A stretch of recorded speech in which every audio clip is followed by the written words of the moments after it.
come through in a round 4 that featured the world champion, actually outright beat him in a head-to-head match. That should not be slept on whatsoever. I feel that he could be a real sleeper hit in this group, and that's why I think maybe Frank will be quite distraught that he lost that first match, because he knows the caliber of player that is around here. Of course, Apriamashvili as well.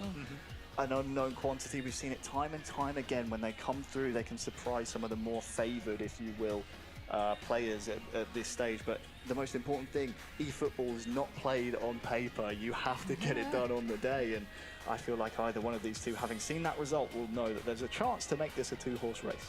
Well, there you have it. Let's go ahead and get down to business then, shall we, with the next match. It's going to be Apriamashvili against Patuksa.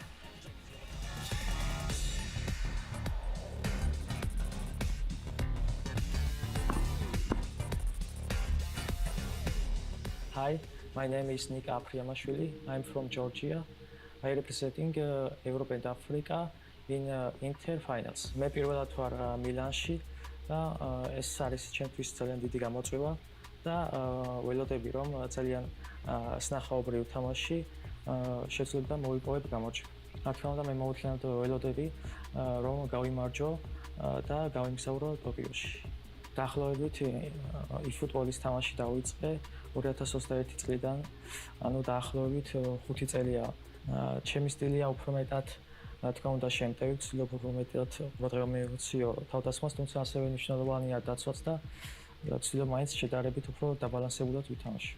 პირველ რიგში აქედან მოვიკითხავ დედაჩემს, რომელიც ყოველთვის გულშემატკივრობდა და ახლაც ხალხს მიჭერს, ასევე ჩემს ორივე ძმას, რომელიც მეხმარებოდა და ეხლაც მეხმარება რომ ყოფილიყავი აქ და რა თქმა უნდა შევეცდები რომ მათი მეტები არ გაუცრო და გავიმარჯვო.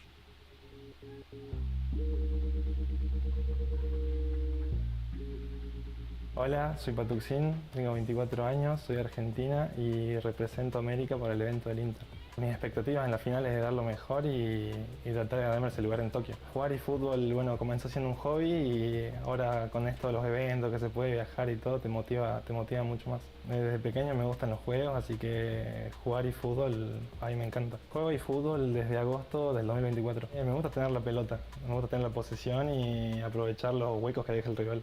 Gracias a mis amigos, un amigo Lucas que siempre me apoyó, así que le mando un saludo, y a mi mamá, mis hermanos y que me apoyan desde Argentina.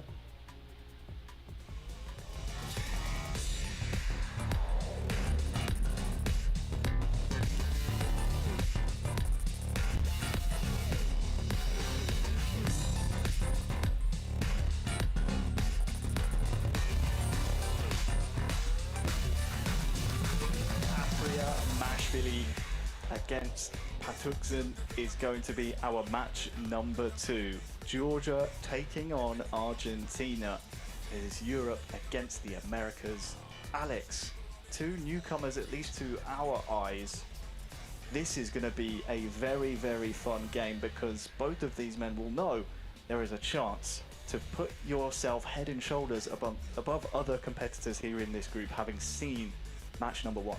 I mean, definitely they have the level to be right there. They prove it. They deserve to be in this position right now, but they haven't experienced that experience before. So I remember my first time playing on stage, and I was completely shaking my hands. Definitely, this guy, why not? Could happen the same story as me. No, it's not that easy. You need experience sometimes to grow as a competitor, as a player. But at the end of the day, it's really nice battle that we're gonna see in a few moments. No, the battle of the underdogs. Let's say, you know. Nico, Germán, Georgia, Argentina, and it's pretty amazing how far you can go through playing eFootball. Obviously, it wasn't easy. Passion, the love that we all have for football first, and then for eFootball, it gives you the chance, no, to travel around the world, like Patuksin says to us in the video. Same for Nico, no. Georgia has a really good list of players performing well internationally, but well, it's proud, no, for the country to have Nico here at this world stage. And same Patuksin, no? I don't remember the last time we saw maybe Lautaro Raris last year in Manchester. The last time an Argentina reached this stage. So yeah, but first in mobile so far. Of course, Apriamashvili will be trying to make everyone back in Georgia all the way to Tbilisi capital. Proud, great to hear from him before, saying, hey, my two brothers, I will try and do this for them. They've been helping me along the way. He wishes they were here. Can't wait to see what the preparation has been for this young man, just 22 years old. On the other side, Patuksin, who we just were speaking about, Alex, the Argentinian, playing since August 2024. Let me highlight how crazy that is for you. Eh? A month before he started playing, Ren Tao had lifted the trophy at the World Finals. A month later, Patuksin starts playing the game, and then fast forward to round 4, he beats the world champion. I mean, in the space of about, what, 10 months, there or thereabouts, he beats the world champion. That is some pedigree. No, mobile is seen in esports still in an early age. Sorry, I had the feeling that we haven't seen the full potential in esports already for eFootball Mobile, and that is a matter of time. No, historically, console has been the main game for esports, but you know, and the strength of mobile is higher and higher each time. And here we go, 5 center back, 5-3-2 for Nico, 4-4-2 for Germán, Patuksin.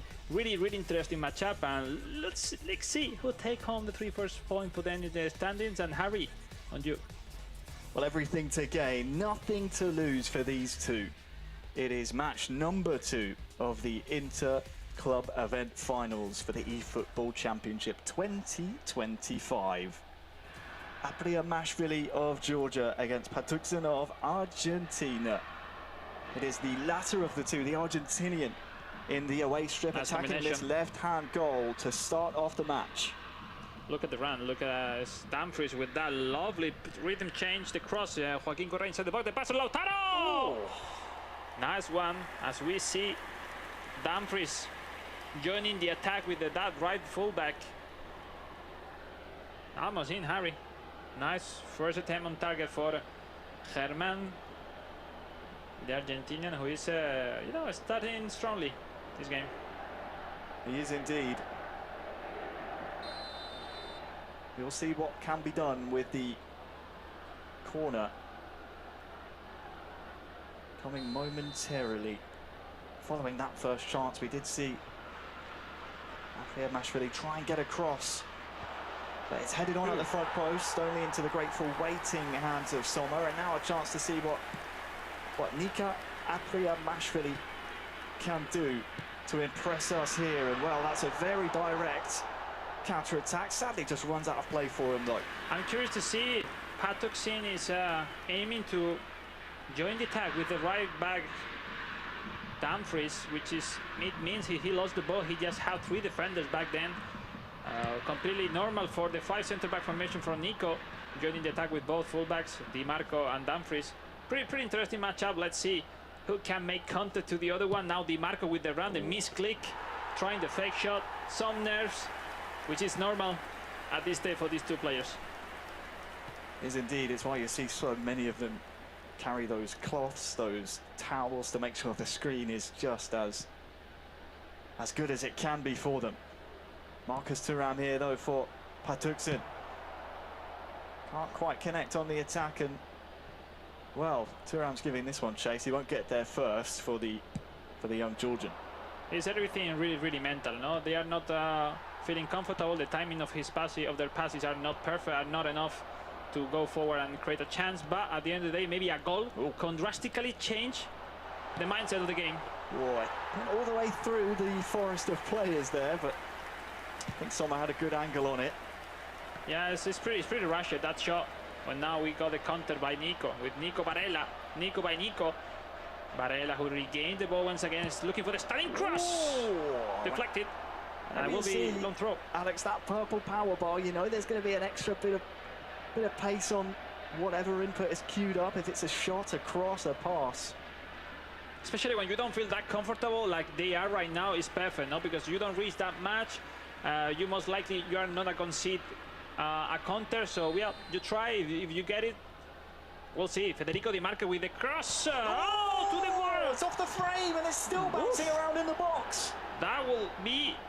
It was the best chance so far we haven't seen in this match. Di Marco, Tielinski, that could be offside. No.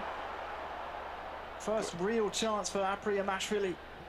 And Nice that will one for him. settle down the nerves here, I think, for him on that stage. After the early flurry coming from Patuksen. Sometimes these kind of tie matches are decided by set pieces, corner kicks. So let's take attention to that action. And now the long ball, Lautaro, almost catching that ball. And look at that, the pressure on hands of Nico, that rushing that clear in the wrong way will let Patuksen to have a really nice position for La long throw. Maybe looking to Lautaro, maybe to Marcus Thuram. We'll see. 5 minutes before short. half time. Played short, and this will be that stunning cross we were talking about. Lautaro can't get on the end of it. Nice one, eh? Straight back into Thuram. Onto Zielinski. Oh, It's too much power. Too much high, and I think wide as well. Nice layoff though. Straight away on the volley was always going to be difficult to control. It's completely a game of two halves between these two fantastic players, which we say at the very beginning, Harry, is the most important thing is to play at your level, because that simple thing for you guys at home is really, really complicated here at the stage. Bit of a mistake in the midfield by Apriyamashvili. And now Patuksen Pavard.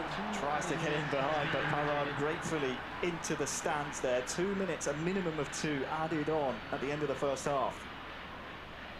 Throw in for the Argentinian.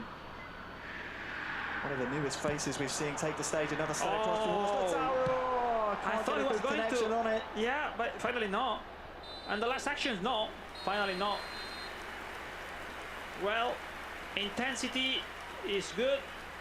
Precision is not. We'll see. We'll see. Still everything to be decided. I think formation are working properly.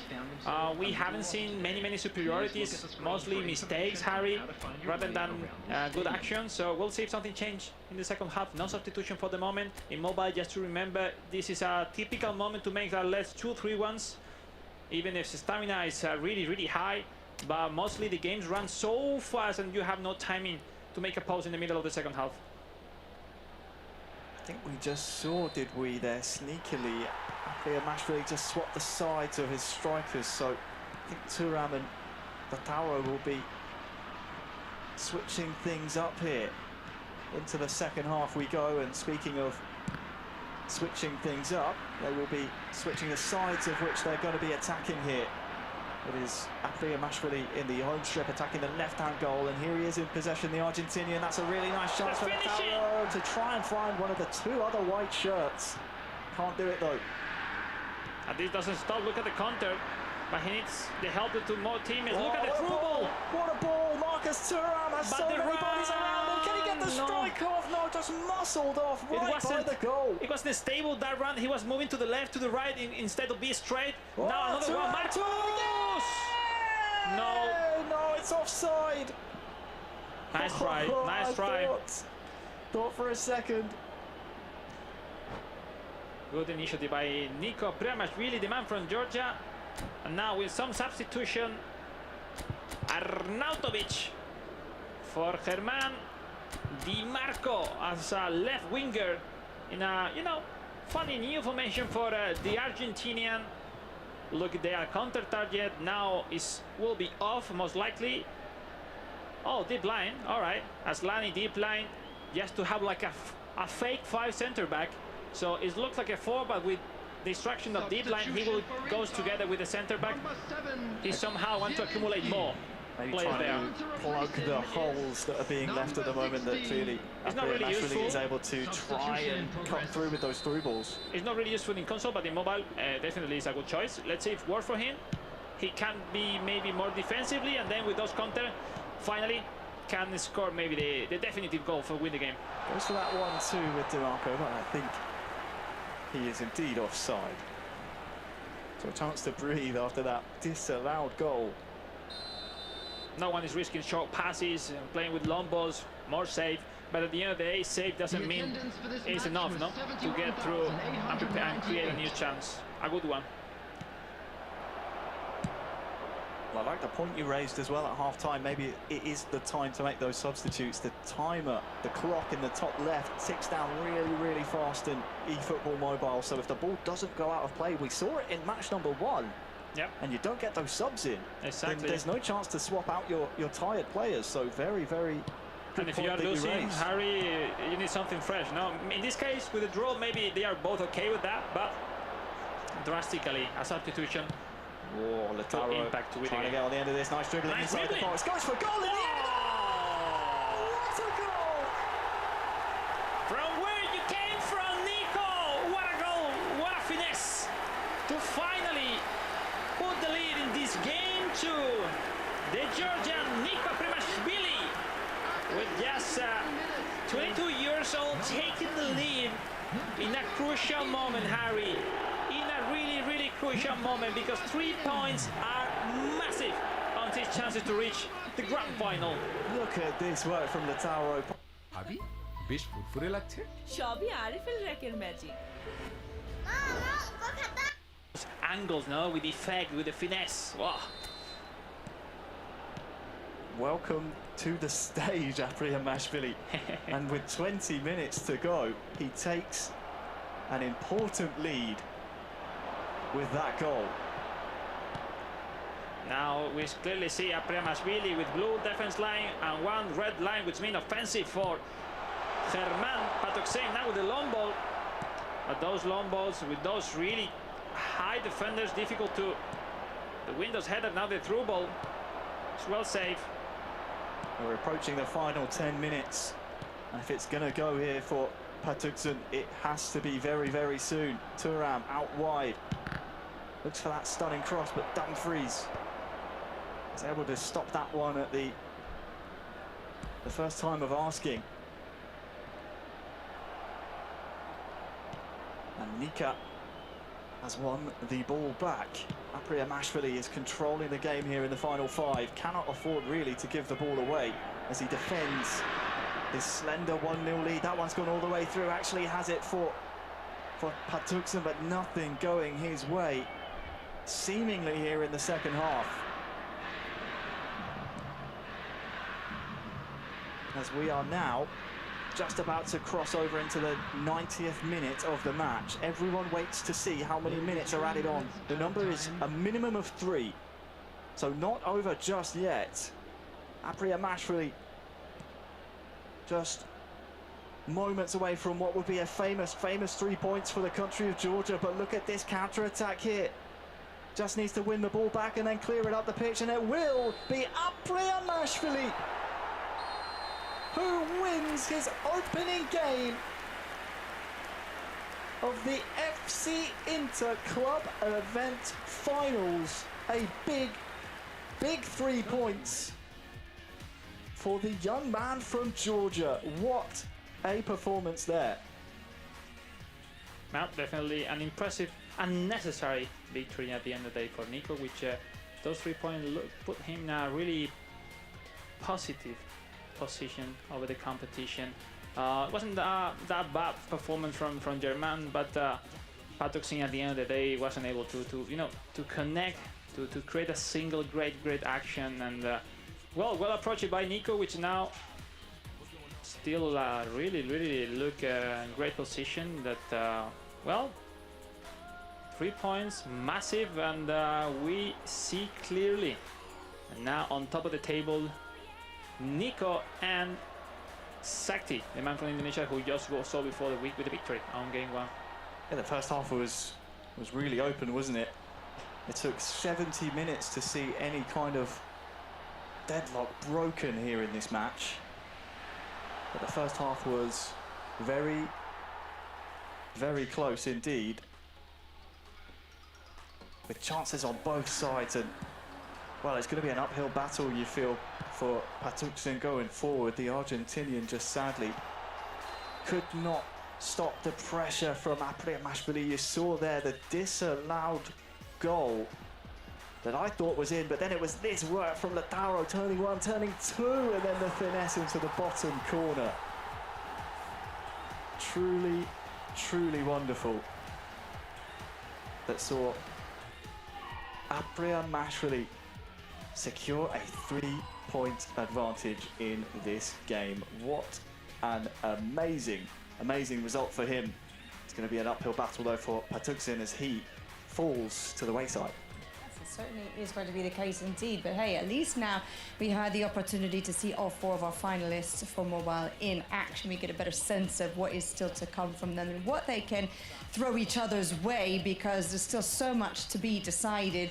Obviously, when it comes to console, nothing has been played out as of yet. So that is where we're headed next to find out what's going to happen between Henriquinho, Aragolazo and Udi. But for now, you can see that Sakti and Abriamashvili, the Indonesian, the Georgian, things are going very smoothly indeed for them. Still work to be done for Frank and Patsukan, obviously. Having said that, however, why don't we actually go ahead and shift gears a little bit? Why don't we actually take a look then at console and kind of whet our appetite as to what might feature next, and hopefully should be a feast for the eyes between these two, because I tell you what, you already mentioned, Harry, that Udi is someone that is well known in this community, and Henriquinho, obviously, we saw the damage that he can do as well the other day. Yeah, I mean, a world champion from just 2 years ago, those words are not spoken lightly in the eFootball community, so it takes a lot to win a world championship, and it takes even more to chase a second. So Henriquinho will have a very tough match on his hands coming up next. But as you mentioned, just 2 days ago, we made it all the way to the final. Sadly, falling on that occasion, gets another chance here though. So it's just storylines across the board on console. I really can't wait. And I tell you what, the best part is we get to see every single match of the console group stage because they're all streamed. So yeah, I can't wait. Before we get Alex's thoughts, I do very briefly for a moment want to take you backstage just to get a real feel and a sense of where we're at with these two. As we were just discussing, they're just moments away from getting out there and getting things going for the console group. Everyone is so serious. I mean, I know it's normal, but it's just quite interesting, isn't it? How there really is no interaction of any kind whatsoever behind the scenes as they make their way out into the tunnel. We call it being locked in. It's being locked in. You're in the zone, isn't it? At the end of the day, there's no friend when you have to compete. No, Sarah, Harry, they want the same, the victory, the 3 points, and they know how difficult it will be. No, they know each other, how good they are. Especially looking at the Henriquinho, he comes from so far to make it possible once again to the world final. He was that close last time, and now Inter Milan won't be easy in front. That guy, the reigning world champion 2023, Udi, which have a lot to show us how good they are, how different as well. No, the Japanese players are famous for being more tactically superior, with that superiorities rather than more technically. When Henriquinho, with those dribbling, those mindset, they're gonna try to put their superiorities to their advantage, and we'll see. I'm pretty excited. Each match looks like a final. I just want to highlight something that I find really fascinating here. Watching Udi, he's taking his time to warm up each hand. That's something I don't really see players do very often. I don't know if that's a cultural thing, if it's just an Udi thing, but I find it quite interesting to see him there, making sure that he takes his time, warms up each of those hands, obviously because you need to have full dexterity, don't you, with your fingers, but I don't know. The last thing you want is cold hands. You do lose some of that dexterity, you're right. So yeah, clearly just wants to get them moving. He wants to but be. But sometimes you don't know what to do there. You're simply just trying to make the time running, and you don't know what to do. Just maybe shaking your hands, cleaning it for the 5th time in a row. You're just getting nervous. It's interesting the different types of warm-ups, right? Sure. Obviously, in the real football world, you see everyone running around and trying to get some warmth into their bodies. But with the e-footballers, it's the hands, it's the fingers. It's so fun to watch. Right, well, we have a great match in store for you then as we switch over to console. Let's see what these guys can do in terms of shaking things up in their group. Enjoy it between Udi and Henriquinho.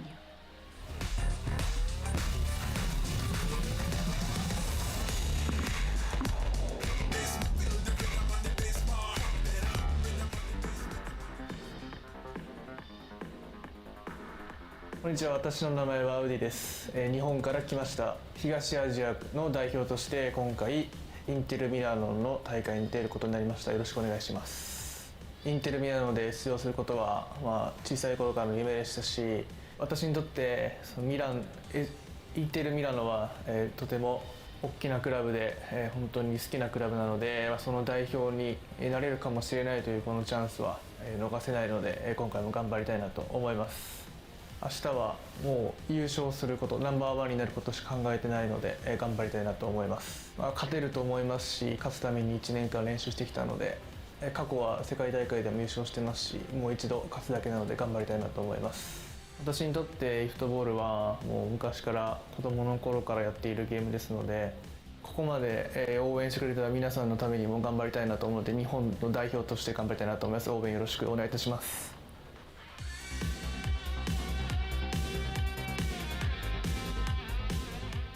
Oi, eu sou Henriquinho, do Brasil, representante das Américas nas finais do Inter. Eu espero ser campeão dessa vez, já bati na trave na primeira e dessa vez eu quero sair com o título para ir para o Mundial. Eu tive uma oportunidade, acabei perdendo na final, mas eu sinto que eu joguei muito bem, estou confiante para tentar a vaga e conseguir dessa vez. Sonho viajar para Tóquio para poder disputar o Mundial, é para isso que eu trabalho todos os dias, que eu treino e esse é o meu objetivo principal. Sou muito feliz jogando futebol porque é um jogo que passou de pai para filho, então eu represento meu pai sempre que eu estou jogando e para mim é sempre muito especial. Meu estilo de jogo é sempre bem ofensivo, é o estilo brasileiro, né? Tenta sempre atacar, fazer gols, pressionar o adversário e acho que dessa vez não vai ser diferente. Acho que todo mundo que está aqui tem capacidade, são grandes jogadores e eu foco mais em estar no meu alto nível. Quero pedir o apoio de todo mundo do Brasil, sei que batemos na trave uma vez, mas eu estou aqui pela gente, para representar o nosso país. Se Deus quiser, dessa vez vai dar certo e a gente vai sair com esse título.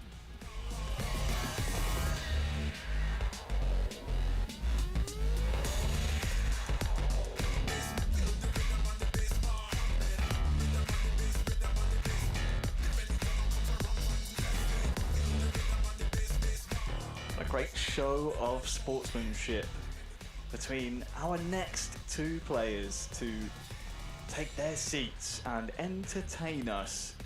Of course, it's not just for entertainment, they're doing it for the chance to represent Inter Milan at the eFootball World Finals. It is Udi. He's been there and done that before. In 2023, was crowned world champion. His opponent is chasing that same dream all the way from Brazil, Henriquinho, a dream that he came close to being, at the very least, qualified for, Alex, just 2 days ago, losing in that final. You heard it from him there. He said, I played well, but just got a bit unlucky. I think that's the right mentality to take going into this club event finals. No, definitely, and especially it's a different mindset. Like these two players doesn't need experience, doesn't need to look and to feel what anything that they know what to do right there. No, especially it will be more the point if they have analyzed each other before in the training room. In console, it's a funny topic that no one wants to train with the other one. No? They want to hide all the tactics, all those tricks, no, that they can have for surprise each other. Especially we're talking about Simone Inzaghi, the Inter Milan coach, with his prominent out-wide game style is really, in my opinion, in favor of Udi, who everyone who follow up the esports competition in the football was world champion with that wide formation he used 2 years ago. And Riquinho is a really complete player so far, but we'll see until which point he has prepared good enough the Inter Milan finals, because the feeling, different players, just 2 days different, somehow to get used to those new players, new game style, is really, really important, and but it's sensational to what Udi and Riquinho, Brazil, Japan, which recently, Harry, are the kings of the eFootball scene worldwide in terms of console Japan and mobile Brazil. Brazil may be looking for the crown in console. We'll see. They would love to do the double, wouldn't they? That would be some feat, but I'm really looking forward to this one. All of our console games here at this club event finals, the final club event finals of the 2025 season, just have box office written all over them. Udi, the 29-year-old world champion, up against a 24-year-old from Brazil. It is Asia East against the Americas. It is exactly as you said, Alex, two of our top nations on eFootball across both platforms, ready to lock horns here. And it's tough, isn't it? It's tough, Alex. In a three-person group, you know one wrong step could prove your downfall. I suppose, on the other hand, you're kind of relying on yourself to get the job done, even if you were to lose your first group match. No, definitely. And because potentially it's a different way, group of three, potentially a victory is almost a qualification to the final. but everything will be designed in details. No, we saw in the previous competition that set pieces mark the difference to win or to not, and it's really difficult to perform, to overcome your opponent with such a solid level and domination of the gameplay that these two players have right now. And when we go the single there, Enrique Mezquita, that's, we know how much he wants that victory, that position, that spot into the World Finals to dedicate to his family, his father, and to everyone rooting from him. All the Canarinha rooting him from Brazil. No, what a country! It is the country of football. No, somehow the passion that they put in on it, and as well esports. Big champions from there, Guifera, well, we got Joao Victor, he's trying to get a spot into the World Finals, and Riquinho, he was before the World Finals, but you know what, Harry, you want more, and be world champion from your favorite video game for your passion is a unique feeling so far. Just being between the best 16 of the world this year edition is a massive achievement. It's a big achievement indeed. And Henriquinho won't be happy with just being a 4-time Brazil champion. He wants it all indeed. Of course, it's a 5-hour time difference to the local time in Milan, so I assume all of Henriquinho's family are enjoying a nice breakfast at the moment. I think it's about 5 hours anyway. I could potentially have my information wrong there, but either way, it's early in the morning. They're probably still waking up, looking forward to seeing what the young man can do. And, well, Alex, you've seen something that's got you out of your seats. No, it's pretty interesting. And that 5 center-back formation is becoming so famous in South Asia, in mobile especially, but on console, we saw who? Romy, the winner of Manchester United, completely an astonishing performance, beating everyone. And now we got the 2023 world champion Udi using the same one.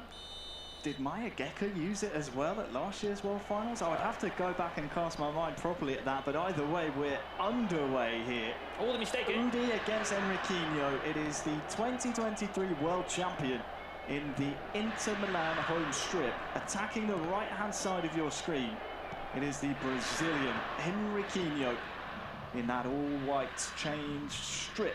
Oh, is Henriquinho rushing too much? Look at the counter now. It's 4-on-4. Udi. Maybe looking to the shot. No. Was trying to pass. It's really interesting to see the way that Henriquinho can block those runs by the fullback of Udi. Mostly, I think, is Di Marco, if I'm not wrong, the one that automatically, with the offensive instruction, will go high up the pitch every time Udi gets the ball. So we'll see if somehow, look at Di Marco, the run always will be an important key for Udi. Yeah, that top of your screen, as well as Dumfries here on the ball. Those will be pivotal points to try and overload the attack, but when they venture forward, that can leave some gaps. And that's something Henriquinho's trying to exploit here. Oh, through the middle to Lautaro! Brazil! Good morning! It is Lautaro Martinez scoring for Henriquinho. Just days after tasting misery in the finals of our previous club event finals, he's on the board here in his first match.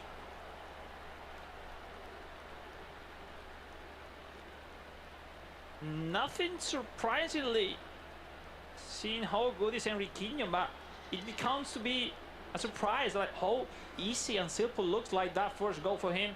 Udi somehow lost the control of the position of his defender. 5 center-back wasn't enough to block that inside line, the simple pass to Lautaro Martinez, and that first-time shot put the lead from the man from Belo Horizonte, Brazil, Enrique Mezquita. So 1-0 in the opening 10 minutes. Confirmation, your last goal, latest goal, scored by Henriquinho.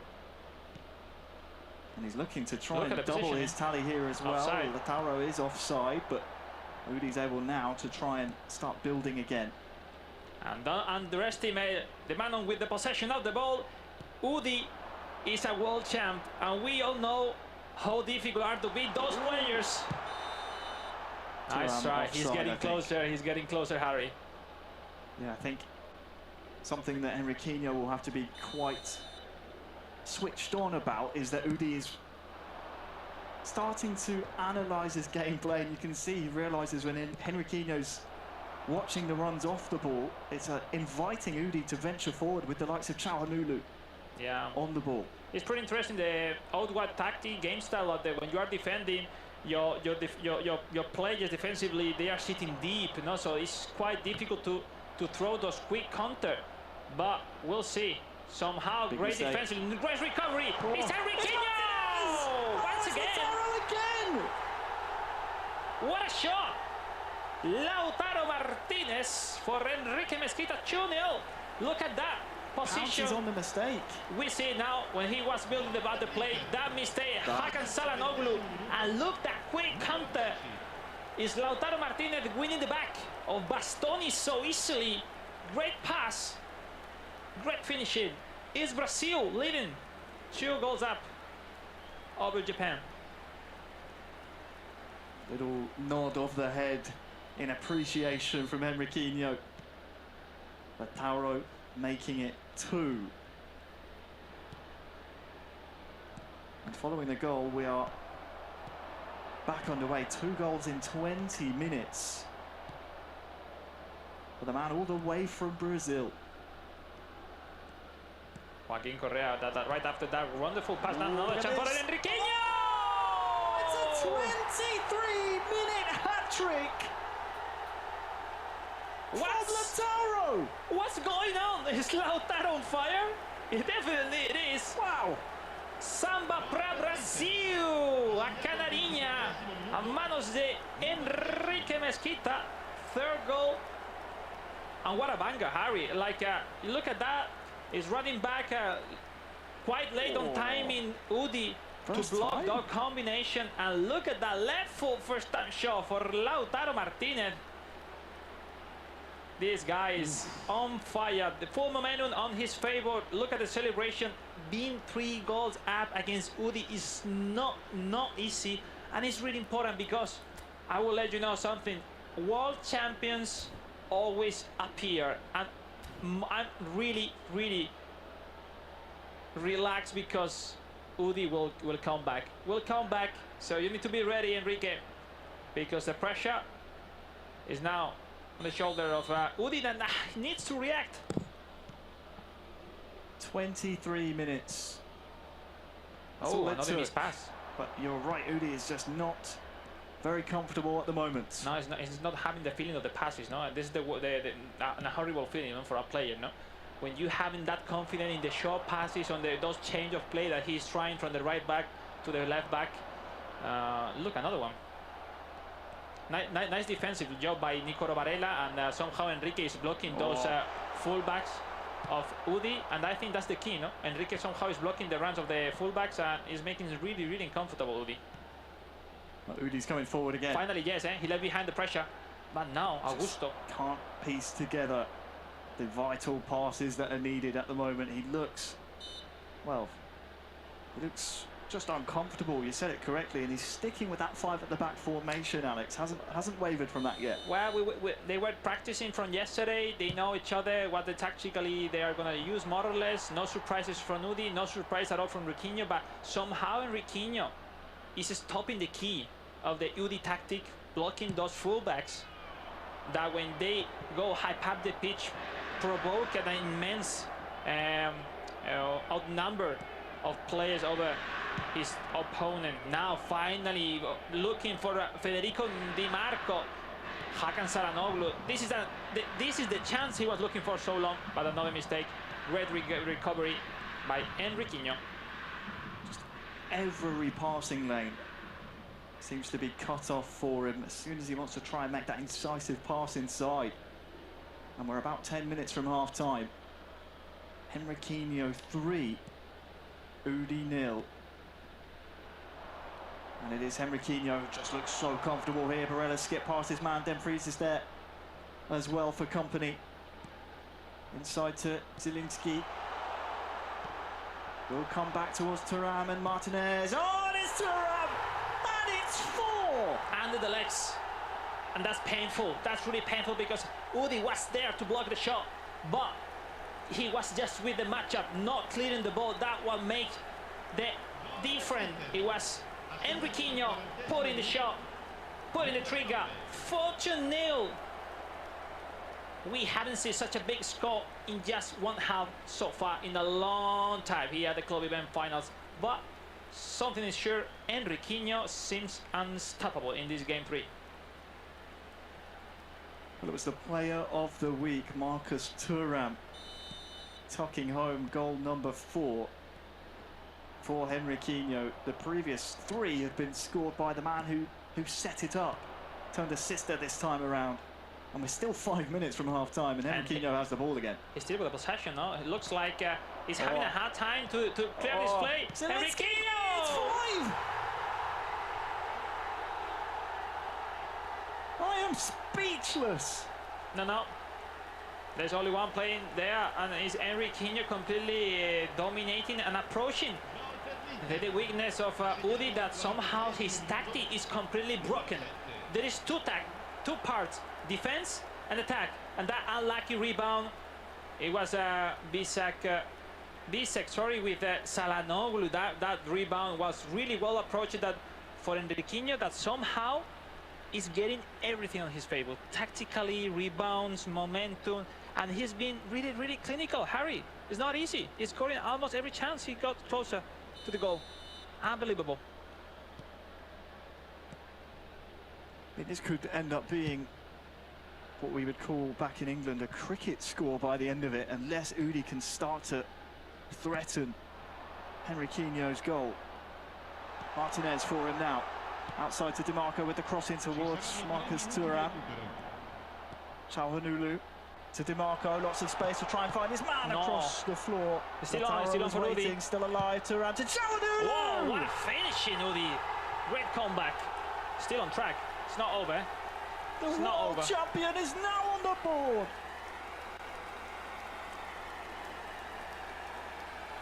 Three different opportunities in this one passage of play just before half-time, and it is that one, a first-time strike by Haçan Çalhanoğlu. Çalhanoğlu was like, Harry, like, I'm pissed off. Give me the ball. Give me the ball. Wonderful finishing. 5-1, yes, seems big, but it's nice to hear. It's nice to see from Udi. A great reaction.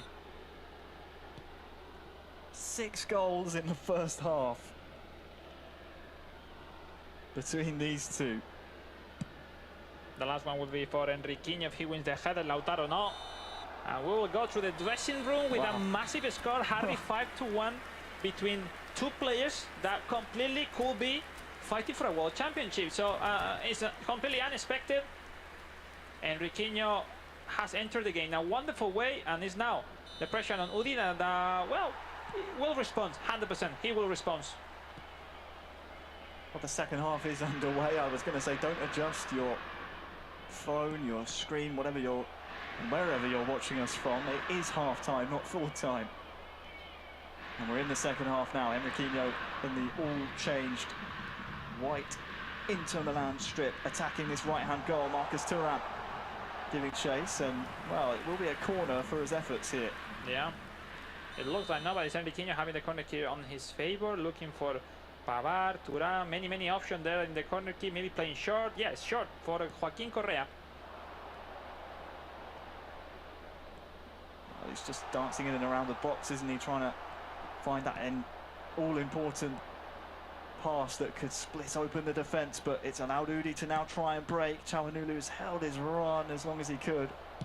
Mostly what you need at this moment from Udi is to find solution to how to defend better against Enriquinho, no? Because he's taking so much to recover the ball every single time, and that making him really a lot of difficulties to build up his play, no? Every single time he's regaining the ball on his box, and it's so long until he connects with the striker. So somehow he needs to, find any solution to get closer, to put some pressure, because right now Enriquinho is really comfortably. He is indeed, and the scoreline will explain exactly why he feels so comfortable. 5-1 at this level is, I mean, they were clinical. 5 shots, 5 goals, 1 shot, 1 goal. Even the champions can't avoid to have a bad game, Harry. This is the highest competition in the world. This is the best level so far in football. And I will say, still a long time to play. 30 minutes left. Clear advantage from the Brazilian Henriquinho. That is making a big statement so far on today's finals, saying that he wants to be the champion today. But it's not over. A thorough here for Udi. And for those that were paying attention to the schedule, you will know that Udi takes the stage again after this match. Well, he doesn't want to concede 6 thanks to the goalkeeper. He pushes it round, and that won't be the case, at least for now. Yes. Thuram can't quite find pay dirt there. Just to take a look at that dribbling, sometimes the best one. Just to dribbling without rush the running bottom. That's the best, because sometimes defensively you rush with the match-up bottom, and sometimes the simple turns is enough to avoid and to leave behind your defender. Great action again by Henriquinho, and now some substitution here on the screen. Udi, same tactic for Enrique Mesquita, most likely with sub tactic, because just to remember, sub tactic are really important here. 3, 4, 5, all the substitution made by Udi, that is trying to put everything he has into this last part of the match. Zielinski counter target to have 3 players on top, so Zielinski will not defend in the last part of the game. For Udi, try to accumulate, maybe for those counter, Harry, maybe to put some troubles on Enrique. We'll see. Corner kick for Henriquinho. It is indeed following that Thuram strike that was pushed around the post. Here it is, Mkhitaryan needs to try and beat at least one. Havard was the man that was trying to get on the end of that, and now Udi, who trails by 4 clear goals, can start to travel forward. That's good wrestling by Dumfries. He wins the ball back fairly. Inside now. Correa, Thuram, is he onside? No way. No! And look at the celebration for Enrique, because that was a goal. Maybe the timing was perfect, but look at how far he went for the goal. That was the best action so far from Udi. And what a disappointed finishing, no? Just showing his class and his ability there, but in the end, the finishing let him down. I think it was more difficult to miss than score in that scenario. But the scoreline remains 5 for Henriquinho, 1 for Udi. But Udi's trying to change that here. Yeah, his combinations are completely perfect now compared to before. Nicely new version from Udi, more compact, more accurate, and now he's getting closer to score the second one. Nice. Beats his man. Zielinski going through Correa. Marcos! Great save. Great save. He's putting another intensity. He's one level up in terms of intensity compared to before. Now play on red. Going offensive, Udi, that unless to get some confidence is really important, Harry. It's not just to win to not, but to finish the game in a fashionable way. You know, scoring, creating chances is really, really important at this point for him. Especially to feel comfortable going into your next match. Yeah.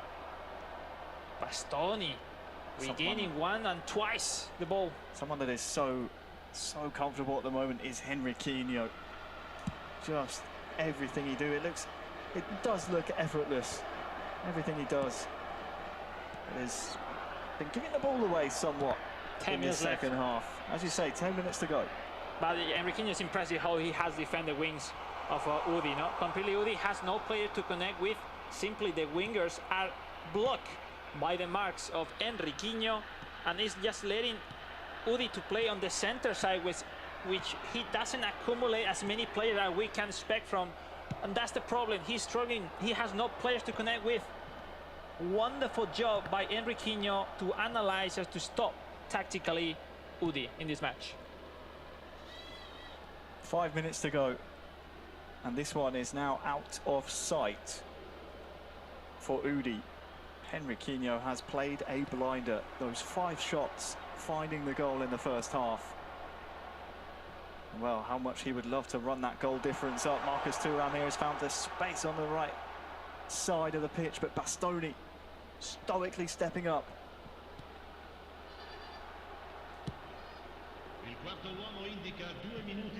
And that one will just roll 2 minutes added on. agonisingly behind. 2 minutes added on. This game one in console seems to be almost over, and the first 3 points will go to Belo Horizonte, Brazil, because Henriquinho made a massive game on how to be clinical, intense. And that will do it. Clinicality, intensity, it was all there for Henriquinho, winning 5-1 against the world champion of 2 years ago. What a match. Henriquinho, he should be very proud of that one. And now completely shocked the score, because you can expect one or other to win the game, but not in that way. 5-1 is simply outstanding victory for Enrique Mesquita Henriquinho, which is starting with a proper way this competition. Just to remember now how important is exactly when you play in a group of 3. You cannot let any mistakes at this score, because lately, Harry, maybe at the end of the day, in terms of you tying on points, maybe this score could be really, really negative for Udi, but we'll see. Still one more game to play for Udi, and will be the next one against Arda. Well, here was the second goal, 2 in 20 minutes. It was a 24-minute hat-trick for Lautaro, if memory serves me rightly. Not much celebration for the second there from Henriquinho. He knew a 2-goal advantage just would not cut the mustard, and always would invite Udi back into the game. But this one, off of the post and into the goal to complete the hat-trick from Lautaro. There's the relief. There is that goal. But no doubt will be making his father very proud. He said, of course, I represent my father every time I play. It's his dream to come here to Italy, and I think his father will be very, very proud, at least after that performance. Lautaro, who had just completed his hat-trick, that time around turned provider to strike partner Marcus Thuram, leaving Udi scratching his head. It was another mistake by the man from the land of the rising sun, which made it 5 in the first half. And Henriquinho at that point knew things essentially were done and dusted, everything within his control. Of course, before the half-time whistle, we saw goal number 6 of the first half. It's this time Adjan Çalhanoğlu with the first-time strike after 3 consecutive chances for Udi. But in the end, the handshake comes in, the sportsmanship is there. Udi on the ropes in this group. Henriquinho, Semra, continuing his fine form. Oh my goodness. I mean, I have to pick my jaw up off the floor after watching that. Emphatic victory there, 5-1. I mean, he certainly came out swinging, and he is a man very much with a plan, as you can see, certainly looking to right the wrongs of the other day, Alex. I mean, you've got to talk to him to find out just how it is that he was able to pull out such an incredible performance out of the bag. Here we are with the winner of match number 3, Enrique Mesquita Henriquinho from Belo Horizonte Pramundo. Enrique, what a way to start the competition. It's like beating a former world champion, and not just that, in that way, the first half was simply unbelievable. What was in your mind in that moment? Now in Spanish, esa primera parte fue increíble. ¿Cómo se dio todo, ¿no? Ese inicio de partida tan fuerte contra un gran rival como es Udi. Eu não esperava que ia ser primeiro tempo tão bom assim. O Udi é um grande adversário, um adversário muito difícil, mas acho que a partir do primeiro gol eu ganhei muita confiança. Eu senti que estava jogando muito bem e acho que os gols saíram muito rápido, então eu fui ganhando confiança e ele foi perdendo também, e acho que isso desenrolou a partida toda. Yeah, confidence. No, the other day he was also shocked at the way he was performing in the first half. He saw having some difficulties on his opponent. He approached the momentum. He was getting some confidence after each goal, and he saw that Udi was losing it, and he approached it very, very well. Now into the upcoming games, Enrique, look at first at the previous one. That formation for you worked perfectly against Udi. You know, those fullbacks were completely blocked by your formation. Dumfries at the marco has nothing to do from Udi against you. ¿Cómo fue eso? La formación quizá, ¿tenías pensado analizar, bloquear ese ataque tan fuerte del japonés con esos laterales ofensivos? Sim, é uma formação muito diferente para mim. Eu não estou acostumado a jogar contra. Hoje de manhã eu falei com o Fute Fácil e com o Iga. Eles me falaram algumas coisas que podiam dar certo. E eu treinei com o Fute também e acho que deu certo nesse primeiro jogo.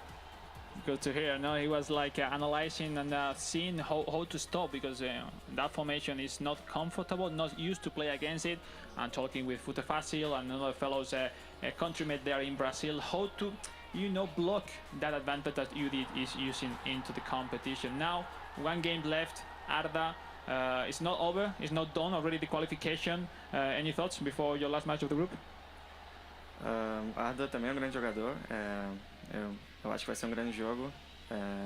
Agora acho que é descansar, observar o próximo jogo também e me preparar bem para a partida, porque é uma partida muito importante para poder classificar para a final. Indeed it is. No, he's really confident. It's a really important match later on against Arda. Arda, we have a really high respect to him because he knows how good it is. But, it's time to fight. It's time to decide who's going to go through the grand final on console, Senra Harry on Geo, because these have just started. It certainly has, but it's looking very good indeed, isn't it, for Henriquinho? 3 points on the board. He'll be watching very keenly with a very sharp eye in this next match between Arda Golazo and Udi. We obviously saw that Udi definitely needs to respond rather quickly, considering he doesn't have a lot of time here to actually make up for all of his mistakes. But nonetheless, Arda will have been watching with a very sharp eye as well, indeed, to see what it is that he can do to take advantage of that. Oh, I see. You're reacting to something over in the mobile group. What is it, Harry? That is impressive. Apriyamashvili taking down Frank in the Indonesian second game. Wow, I mean, that's amazing. I think that was that must have been 3-2 off the top of my head. An amazing game. Shame we missed it, but that's a real surprise. I mean, 6 points more often than not is good enough to get through in this type of group. So that's amazing for the young man all the way from Georgia. And considering that Frank has lost both of his games thus far, one left, it's looking as though he's probably going to be the first one to be packing his bags and heading home. But nonetheless, I mean, it looks like we could have some interesting twists and turns then over in mobile. Definitely is a really interesting shot, because we said before maybe one of the pending tasks for Frank is to maintain the focus out, maybe because we weren't seeing that defeat against Sakti completely unexpected maybe on his side. It has said a lot about the second score that Nico, the Georgian, is completely impressive. That opened the doors for sure to the Argentinian, to Herman, and also to Sakti to get through the grand final. So that's really positive for the chances for the rest. That one of the favorites, Frank, is almost out or virtually out of the grand final. And if Patuksan doesn't get any points on the board in his next match against Sakti, that's going to be very much the same fate for him as well. Given that the Indonesian Sakti did come out so strong earlier in the day, you might hedge a bet on him, thinking that he's probably going to be the one that comes out the favoured of the two. Yeah, typically if you do that though, and you're one of the two men on the stage, then it can be at your peril. You have to stay completely focused and treat no guarantees that you will feature in the final just because you won your first match. So yeah, it will be interesting to see if Sakti can maintain his composure and his focus. If he does so though, yeah, you'd have to say he's favourite after what we saw in match number 1. To be continued, but for now let's move back over to console where we have things are going on over there. Udi looks much more serious. He was already serious to begin with, but looking even more so. Now there we go, nice little wry smile, that's what we like to see. Arda Golazo looking as though he's ready for action too for his first match of the day. Should be a cracker then. Yeah, it should be, it really should be, and I think Udi knows exactly what is at stake here. Having lost his first match, I mean, this is a must-win because this is his final group stage match. I mean, there's no other points left on the table for him after this. So a win here, you have a chance. You're hoping Henriquinho maybe does you a favour in his final group match later on, but it's probably the worst position to be in going into your second game. It is the worst because there's no time to reaction, there's no time to change tactically anything. Just get some fresh and then go for it. He's a champion. If you are a champion, he has surely something to prove already, and he had the tools to wake up from that difficult situation he is right now. And in front for sure, Arda will take to start the game as better as he can, but he should be quite freeze at the early step into the match, so maybe it's where Udi can get an advantage. Well, let's see then how it all shakes out between these two. Off we go then with Arda Golazo and Udi.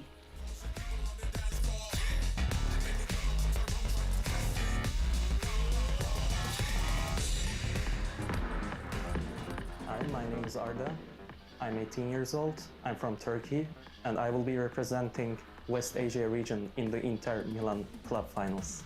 For me, being in Milan means a lot because I have passed in this city, and I also represented Inter Milan before 3 years ago.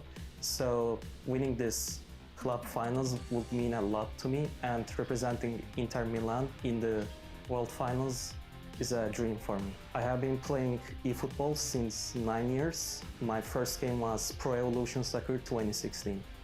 I prefer to play in an attacking gameplay because I always feel safer when I can score more than compared to the defensive gameplay.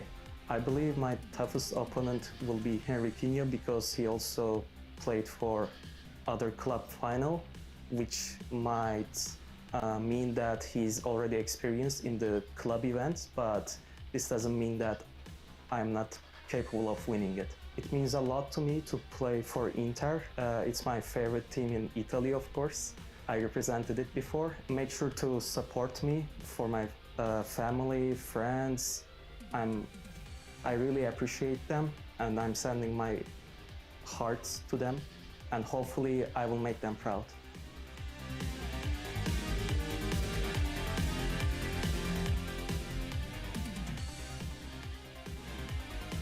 こんにちは、私の名前はウディです。日本から来ました。東アジアの代表として今回インテルミラノの大会に出ることになりました。よろしくお願いします。インテルミラノで出場することは、小さい頃からの夢でしたし、私にとってインテルミラノは、とても大きなクラブで、本当に好きなクラブなので、その代表になれるかもしれないというこのチャンスは、逃せないので、今回も頑張りたいなと思います。明日はもう優勝すること、ナンバーワンになることしか考えてないので、頑張りたいなと思います。勝てると思いますし、勝つために1年間練習してきたので、過去は世界大会でも優勝してますし、もう一度勝つだけなので頑張りたいなと思います。私にとってフットボールはもう昔から子供の頃からやっているゲームですので、ここまで応援してくれた皆さんのためにも頑張りたいなと思うので、日本の代表として頑張りたいなと思います。応援よろしくお願いいたします。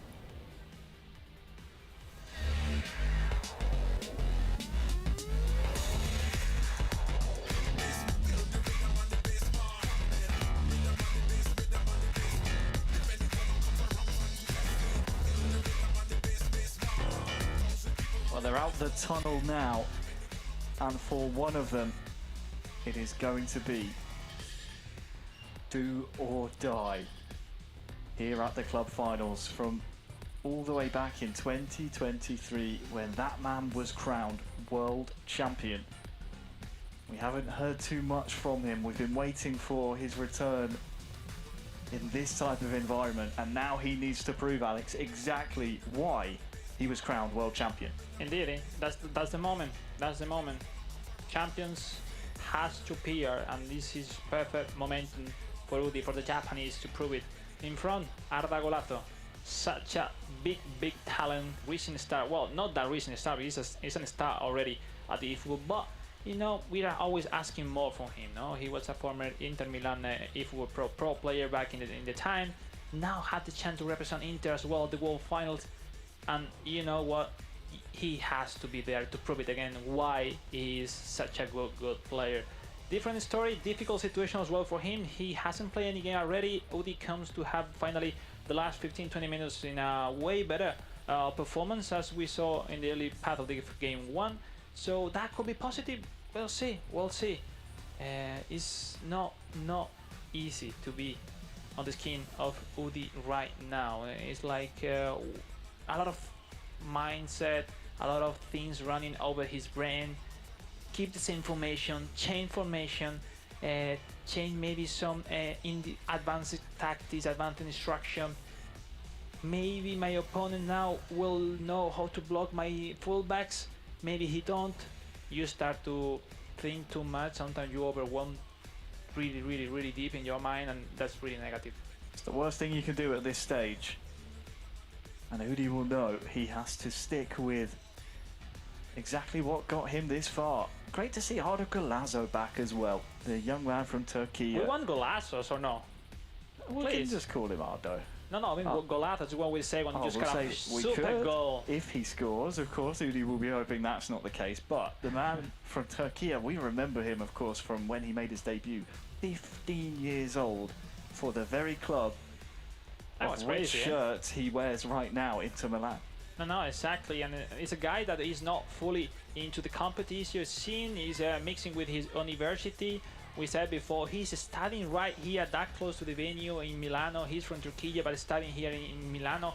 And it's such an interesting story, you know, like how the player has to develop themselves, their career professionally outside the video game. That's really important, no? Because at the end of the day, studies is really important nowadays, but as well to find free time, Harry, to play your matches and football, because you never know, maybe one day you could be right there as the players representing, or with a chance to represent such an international, amazing and big club as Inter Milan is.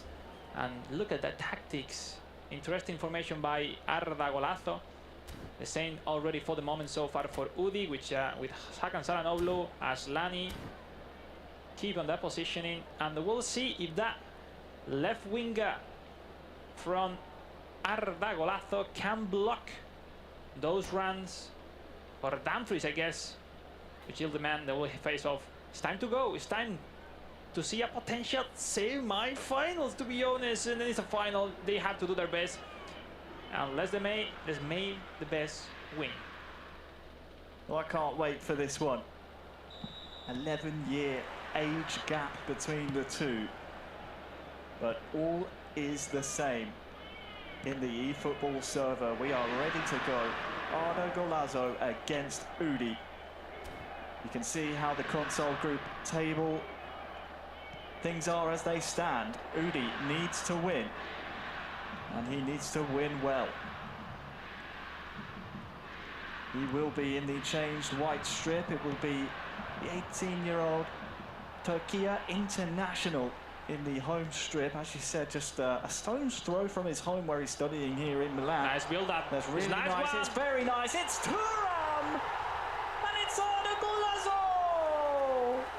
And in was a lovely combination, especially the position of the midfielders of Arda with Zielinski as a left winger is having such a big superiority to turn, to pass, to make run those pass and run and accumulate as many players as he did. Look at that. That combination, easy but effective between Marcus Thuram and Lautaro, with that finishing the Frenchman, Marcus Thuram, taking the lead. It's not just a 1-2, it's a 3-4.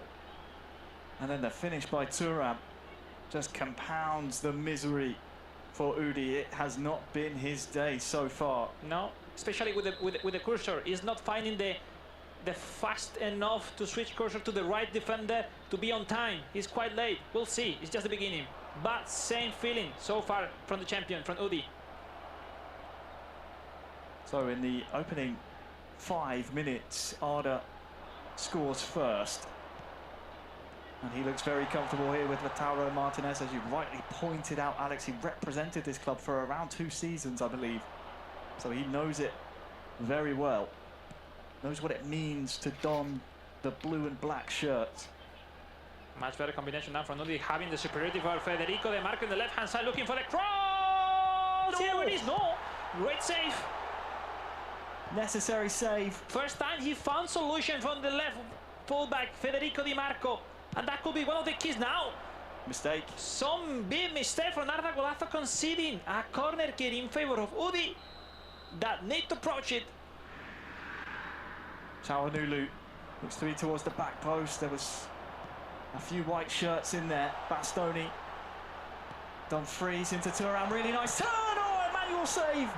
Now some net from Arda Golazo, which is having a hard time with that strong pressure from Udi. This first 15 minutes has been So exciting. That's a bit of a mistake, though. Not the first today from Udi. Needs to try and take better care of the ball, especially in those positions. Because that's how he conceded 5 in the first half of match number 1. Here's Lautaro, though, looking for the man. It's Thuram. And it seems to be an effective way to finish his chances. Udi finding once again Marcus Thuram, which for the second time in a row wasn't able to put that header into the net. Great reaction, way better. It's now time for Arda to suffer a little bit back in defense. But by the way, still positive for the man from Turkey with that early lead in front of such a big player that needs just win for his chances to go through. 20 minutes gone. And both of these players have local ties, both to, well, where we are right now here in Milan with Arda Golazzo studying here, but also you have to think Tokyo. Udi from Chiba Prefecture. It's in the Kanto region, just east of Tokyo, so the World Finals would be just around the corner from his house. A World Championship final that this time will be slightly different, and we will invite all of you guys to follow it later on this time. But now comes the chance. Chance for a second.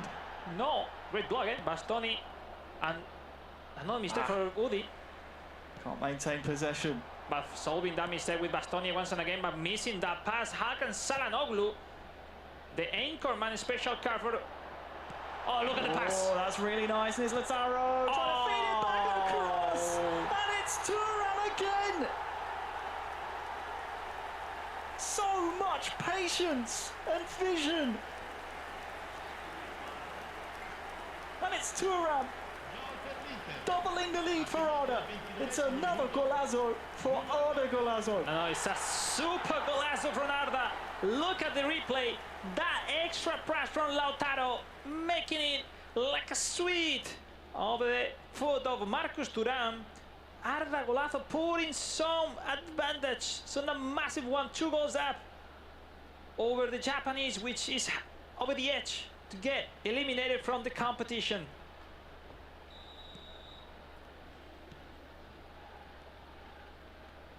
Half an hour gone. It is Arda Golazzo 2, Udi 0. Chance here at an attack. Can't get it past the defender. He will need all the support that Japan can muster with Udi. He's into the box now with Lautaro. This could be a chance. Mkhitaryan fires it in. And he gets one back. Henrik Mkhitaryan. He's back on track, Harry is really back on track, Udi. Even if the feeling defensively is still really bad on him, offensively it's a different story. Compared to game 1, he's finding solutions. He's finding this man, Mkhitaryan, really easily. Mkhitaryan with counter target is putting some difficulties over the defense of Arda Golazzo. And look at that pass back from Lautaro. Great finishing. Just 1 goal down. That means the chances for Udi aren't over yet. Just completely lost his marker in the box. And Mkhitaryan gets one on the board for Udi. Sets us up for a bit of a brawl here between these two. Nice read. 10 minutes until half time. Pavard just a bit too strong on that challenge. The referee will reprimand him for that. He said the referee, no more, no more. 10 minutes left. And Udi with that long ball looking for Thuram, winning the header. Lautaro! With that strong clear, Arda, which doesn't want to concede any big mistake back in the defense. Now starting with Marcus Thuram that can't find anyone to go through. Finally, yes, Mkhitaryan. Mkhitaryan maybe trying the long ball. No. Great block. Çalhanoğlu, which is a really special and important card here for Inter Milano, which is now Lautaro. Harry, let's see if we have any evidence of an improvement from Udi defensively. 5 minutes until half time. Çalhanoğlu, controlled of course by his countryman Arda Golazzo. He's taking his time. I love to see that. It's pretty smart. Cross to Thuram. Has a lot to do from this Pavard position. time. Benjamin Pavard is Great coming across, defense. wins the ball back, and now can start to maybe try and turn that Could be one of the defense last into one. attack. Mkhitaryan up to Marcus Thuram. Çalhanoğlu's joining the attack here. Half time approaching. Again, Look at this, DiMarco. There's so much time for him to try and get a cross in. Hachan Çalhanoğlu will recover, beats his man as well, and here's that stunning cross. He tried. I was almost connecting the cross. The low cross with One something more. is perfect in the condition. One more attack. It's DiMarco again with that purple power bar, but Udi will end the first half with a flurry of attacks, but a 2-1 deficit. A look at the stat. Just 2 shots on target, 2 goals for Arda Golazo, 4 shots for Udi, which is finding a really big solution right there in the left-hand side with Federico De Marco. And is Arda just blocking very well Dumfries, but it's not finding solution to block those run by De Marco, which is being, let's see, the key so far of the attack. Dumfries on near side. Thuram down towards Lazaro. It's wide. Nice play. But Udi ending the first half in the same way he just started the second. Crosses, Attacks down the wing, and those crosses, as you say, Alex. If he starts to connect it and to be more precise, more accurate, he can turn over the score 100%.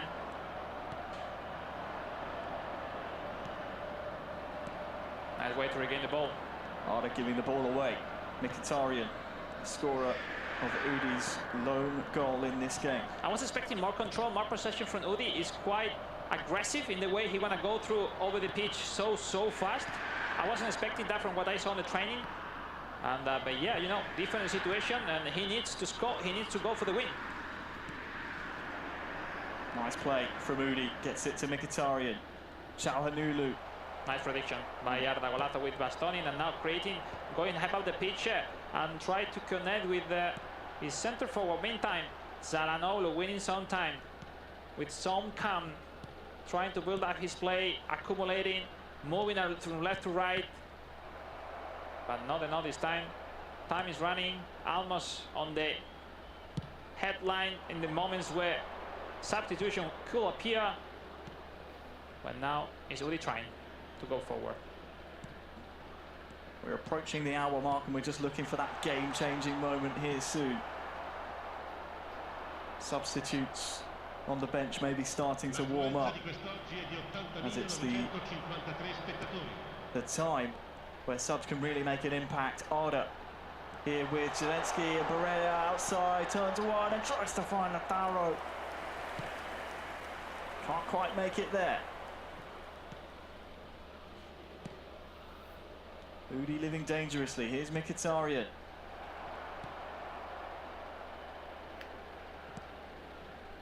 Back inside to him now, Çalhanoğlu. Couldn't quite cancel that input. Straight into traffic. It's got a bit messy and scrappy here in the last 5. Many turnovers.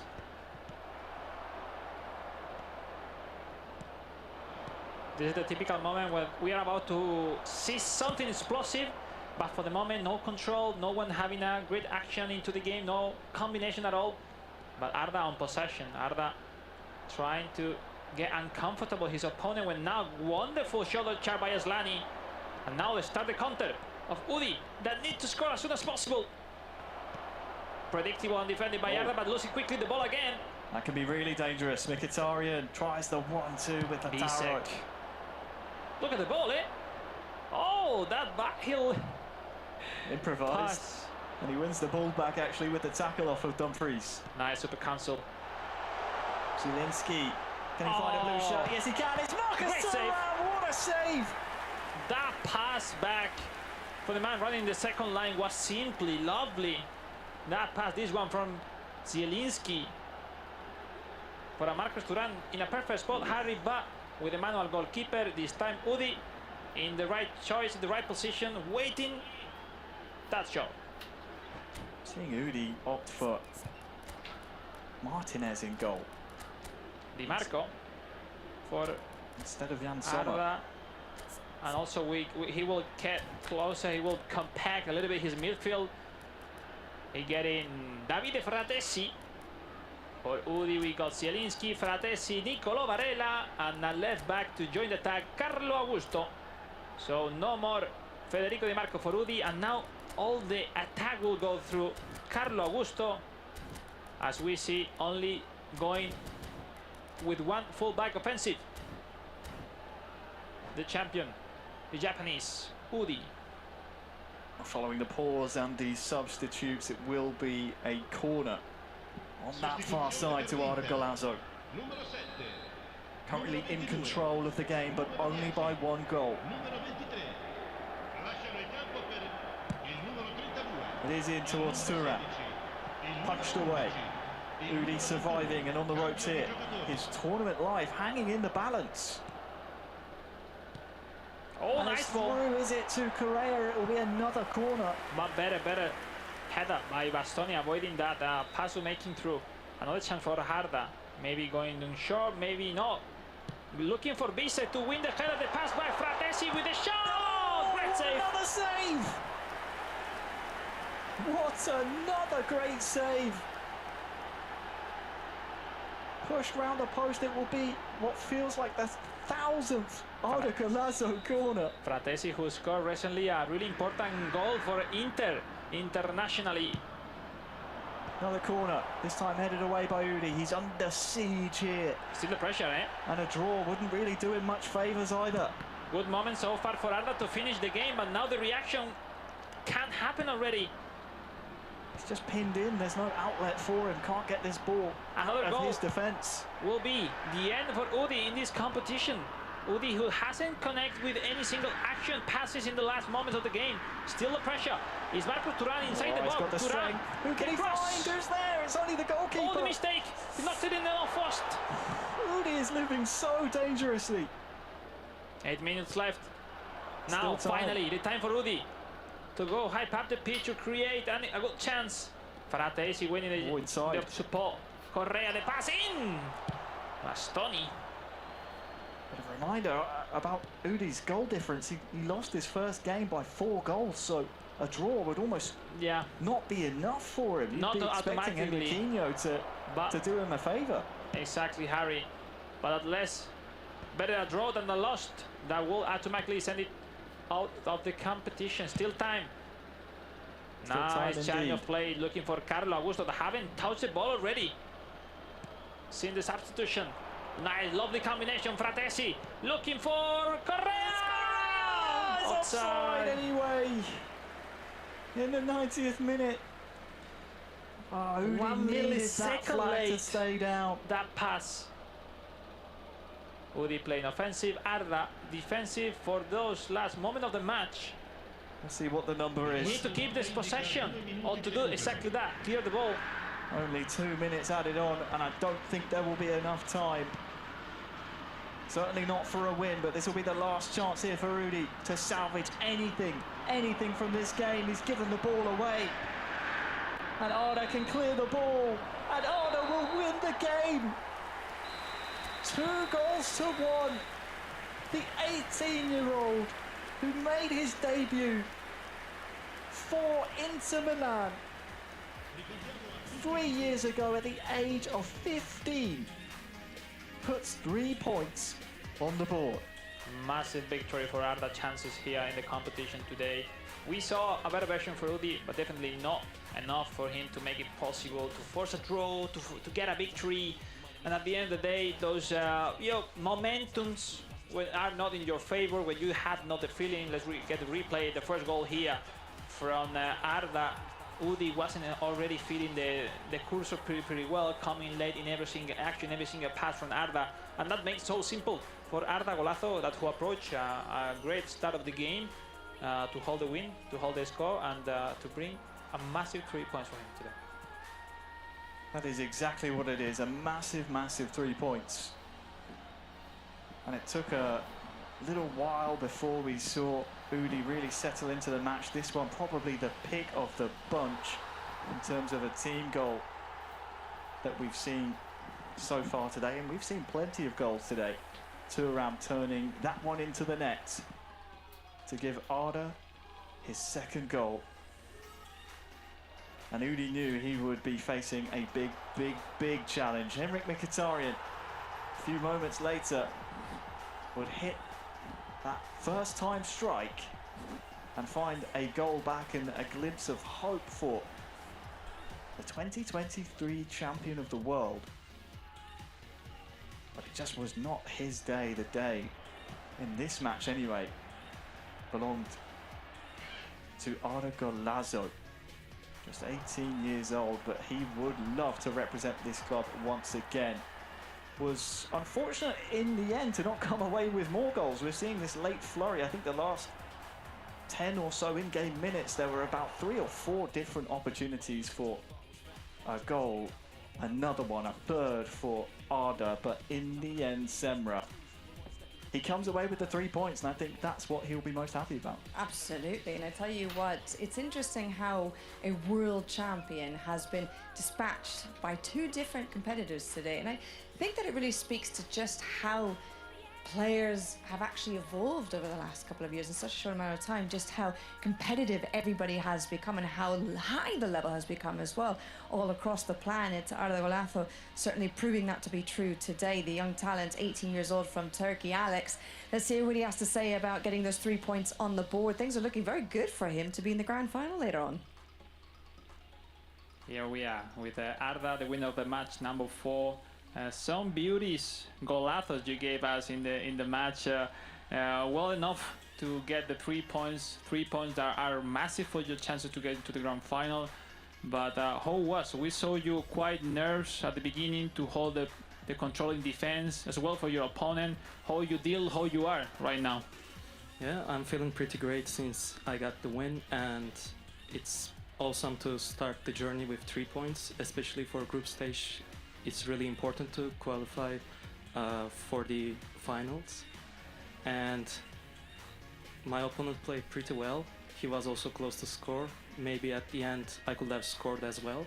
I had some chances, but the thing I can do is to finish my chances next time. Hopefully I can play way better against my next opponent. Again, that will be really important, but mostly for me the important is what it means to you to be wearing again this jersey, these colors after your experience playing for them in the eFootball Pro. Let us know what it means to you to win today. Yeah, especially with Inter representing after a long while, it's an awesome feeling, and I hope if I can win, I will represent this team also in Tokyo. So I'm really looking forward to it, and I will do my best to get the job done. Great to know there's the thoughts for Arda Golazo. Now we move on to the upcoming. এবার আমরা খাবো এত কম খাবার মাসুদ আব্বা 12 KG মাংস এনেছি আর 3টা বড় মাছ তুলা ভাই তাহলে কি চেঞ্জ হলো মশলা নতুন শেফস চয়েস যদি চান এমন সুস্বাদু খাবার যা চেটেপুটে হবে শেষ তাহলে নিন ইউরোপিয়ান প্রযুক্তিতে বাছাইকৃত কাঁচামাল থেকে তৈরি chefs choice best choice Crystal Grains quality matters Expect then in terms of which one of those 2 are going to be heading off to Japan. As Alex rightly said, however, we do still have plenty more to look ahead to, so don't we get stuck into that next match and see what it is that we can expect, because actually Frank, to be frank, unfortunately, is already out of contention. So that means there are 2 spots for 3 players left. So 3 into 2 just doesn't go, Semra.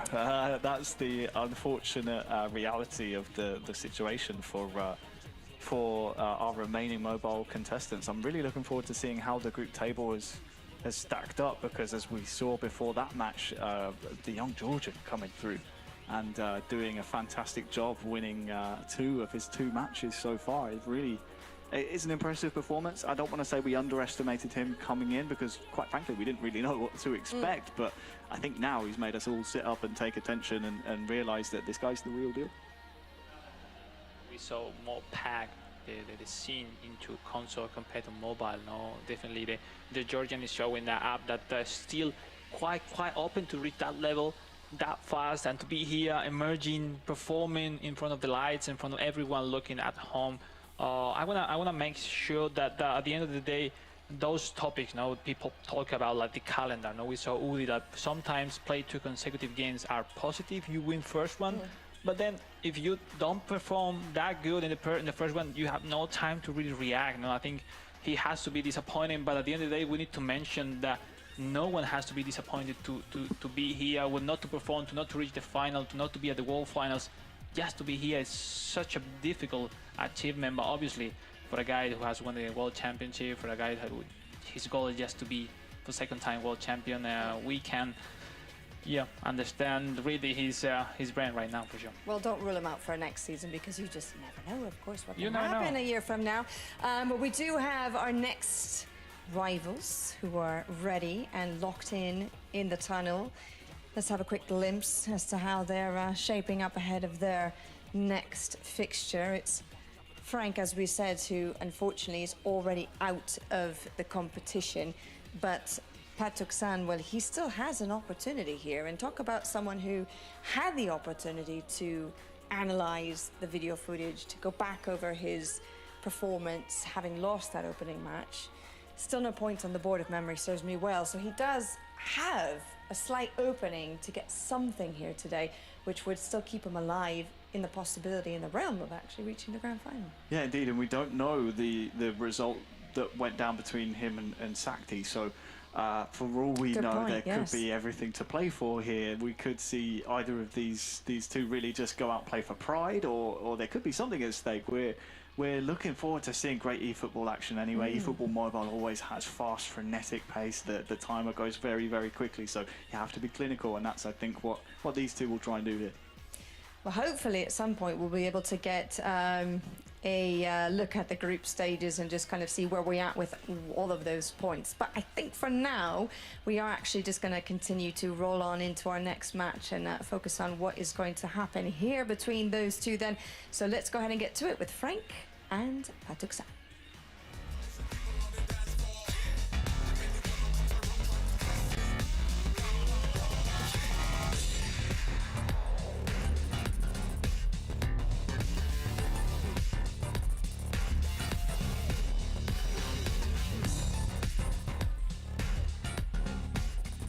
Out the tunnel they come.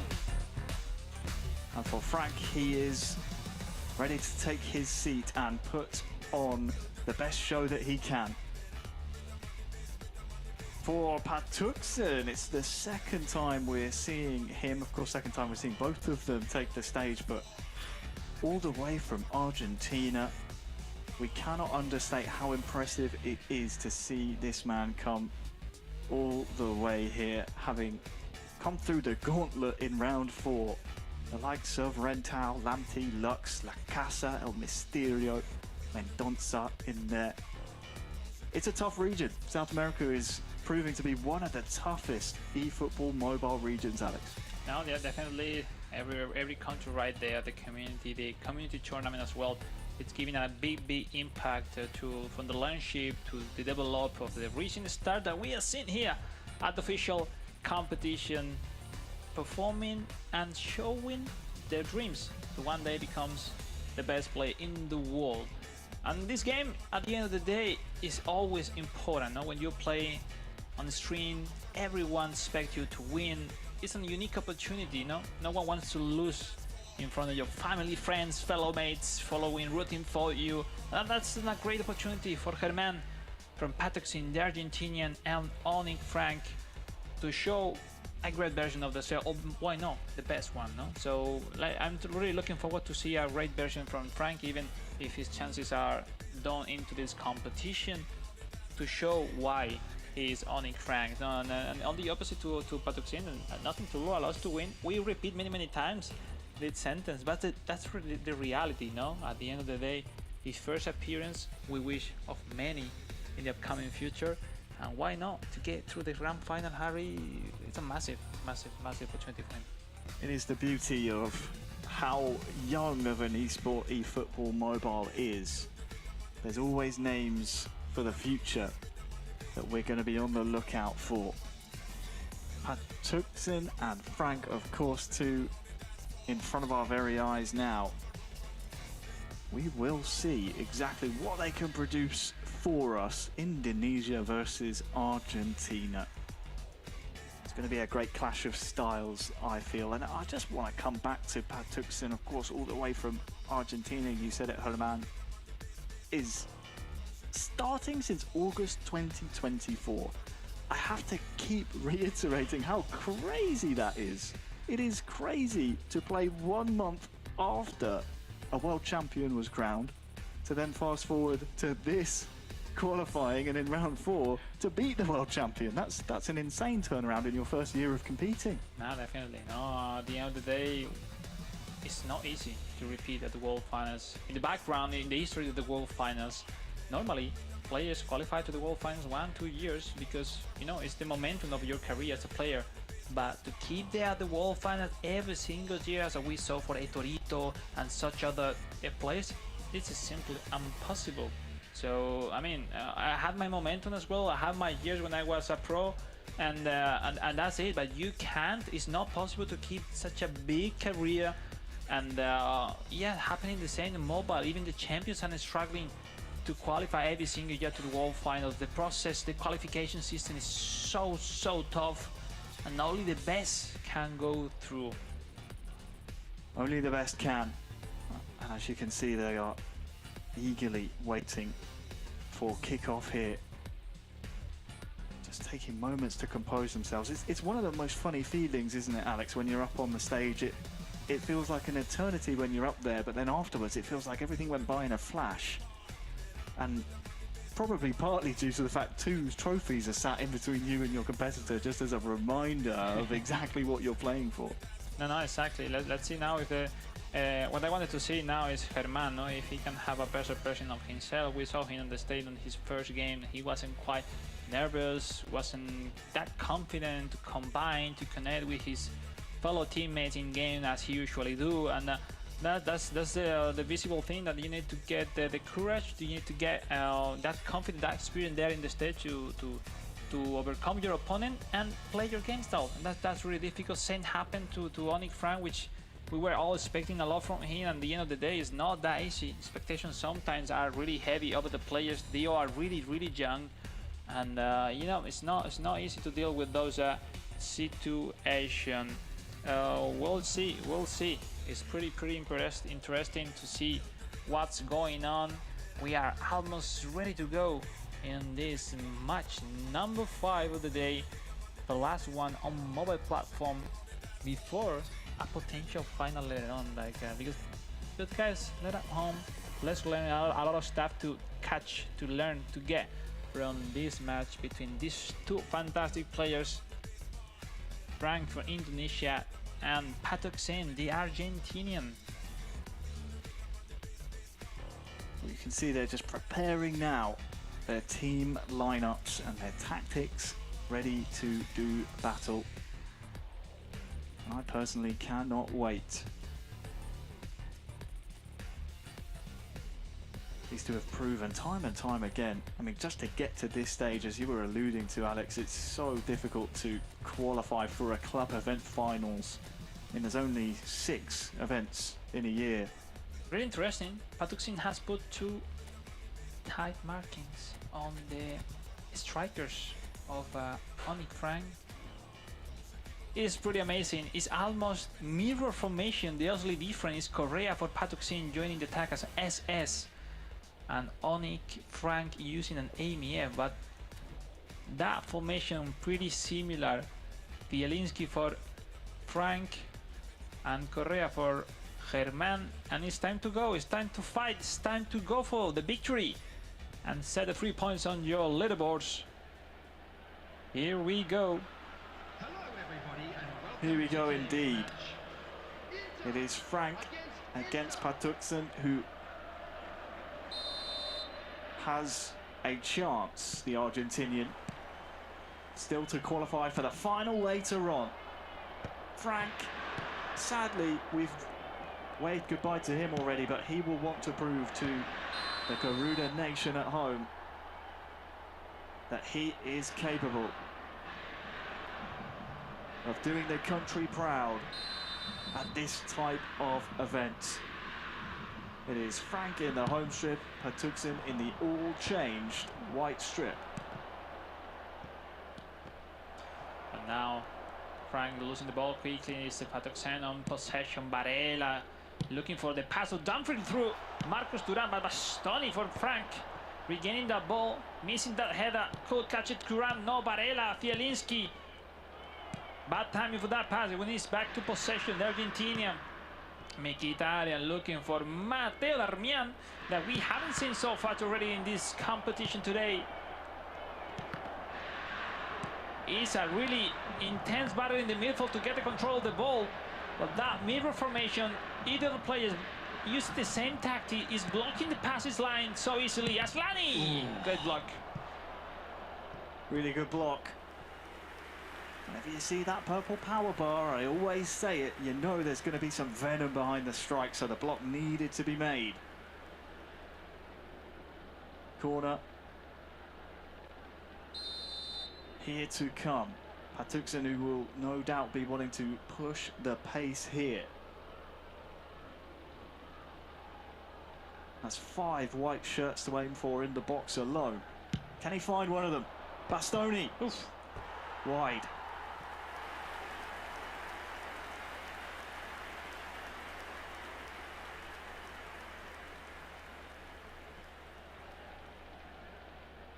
Just seems to be a nervous energy here in the studio, as there often is towards the latter stages of the groups. You can see exactly how the groups have played out.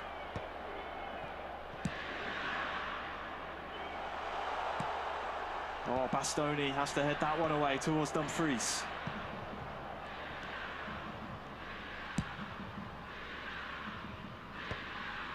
Raya heading it on to Zielinski. Taro Martinez.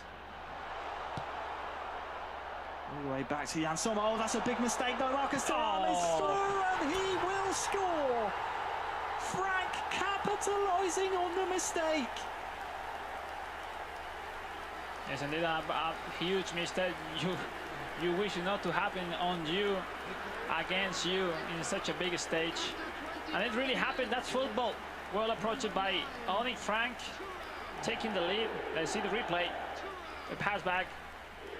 The heavy control. Heavy touch, and Thuram stayed on his feet and with balance. The experience will let you know to not to control, looking to the opponent's goal, yes, to control to the side, avoiding exactly that. Difficult to expect, sometimes happen. Goal approached by Frank. Marcus Thuram putting over the net. 1-0 for the man from Indonesia. We saw quickly there, in that passage of play, the results leading up to this point. I believe Patuksen took down Sakti 1-0. So Sakti, who took down Frank in our match number 1, will need a favour from his countrymen here. And so far so good for the country of Indonesia. Denzel Dumfries. Taro Martinez. This is good build-up from Frank.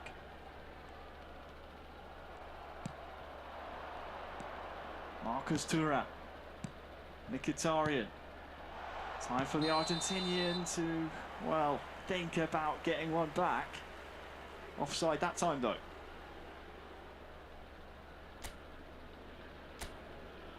Time for some changes, Alex. Some changes. Someone is not looking that comfortably. His formation, it seems to be the Argentina. Well, now it's Frank that thinks that even winning can push way more with that new tactic 4-4-2, having that close connection. Fratesi, Zielinski on top as a AMEF, and to the MEF for Barella and Çalhanoğlu. That special card that led Çalhanoğlu to be DMF with game style anchorman, which is clinical and the most important for a DMF so far in eFootball. 10 minutes until half time. 1-0 to Frank. And he's looked very comfortable here. Certainly looks to have put the previous 2 results in his group behind him as he takes the stage to try and help out his countrymen. Elsewhere, Sakdi hoping that Frank can get a result here. As for Patuksen, he's trying to build, and Lautaro has time and space, and that's all he needs. It looks simple for the Argentinian, on hands over Argentina. Well done, Patuksen putting the equalizer. What a shot for Lautaro Martinez. That chemistry, Harry, that chemistry between Argentina, I will let you know, it's a plus. Well done, equalizer. A new match starting from now. It wasn't the perfect positioning to score, quite far. One of two defenders in front, but nothing for Jan Sommer. Calm celebration so far. It's all square just before half-time. But there is a chance for one last attack as well. Bastoni and his teammate there are playing hopscotch. Chill, guys. And there is the half-time whistle. Frank 1, Patuksen 1. The Argentinian with the Argentinian scoring just before half-time. And once again, only Frank, which leading, went back to a new formation, which seems to be not working, and he's back now. Who's his initial formation? A lot of things happening in the mind of Frank. Switching that many times, not that common in eFootball.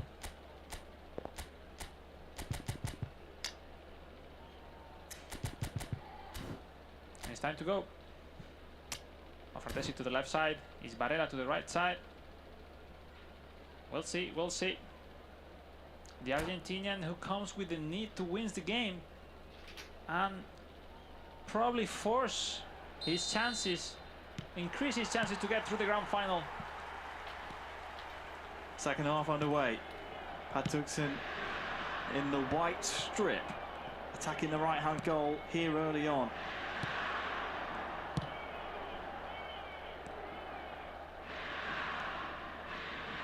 Zielinski to Çalhanoğlu.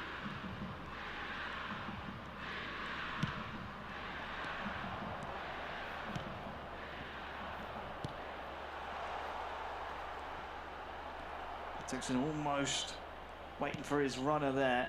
Almost had enough time.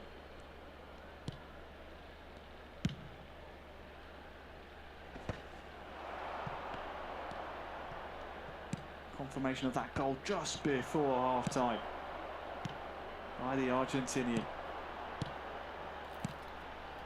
As for Frank, he's starting to build up some nice play now. Sommer for Patuksen has to clear the ball up the pitch.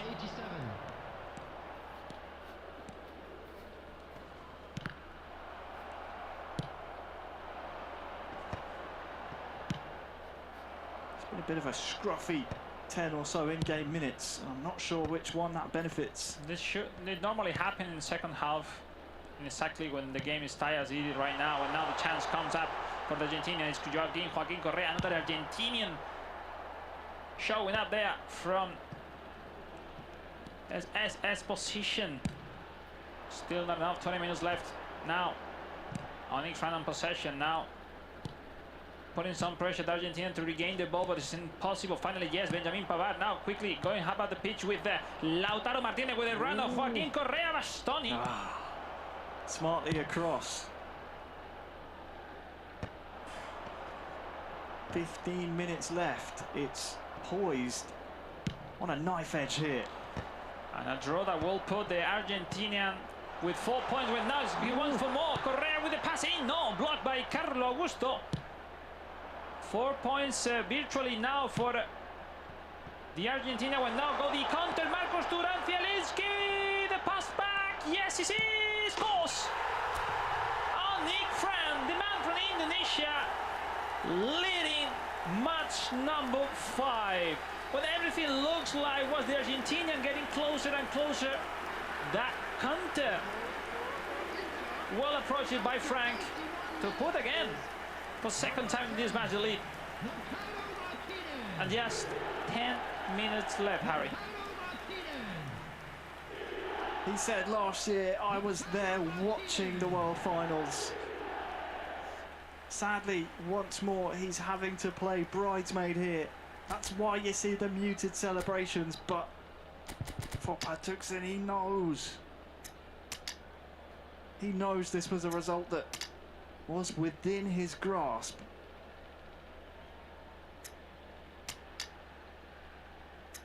And we'll have to wait and see what happens elsewhere unless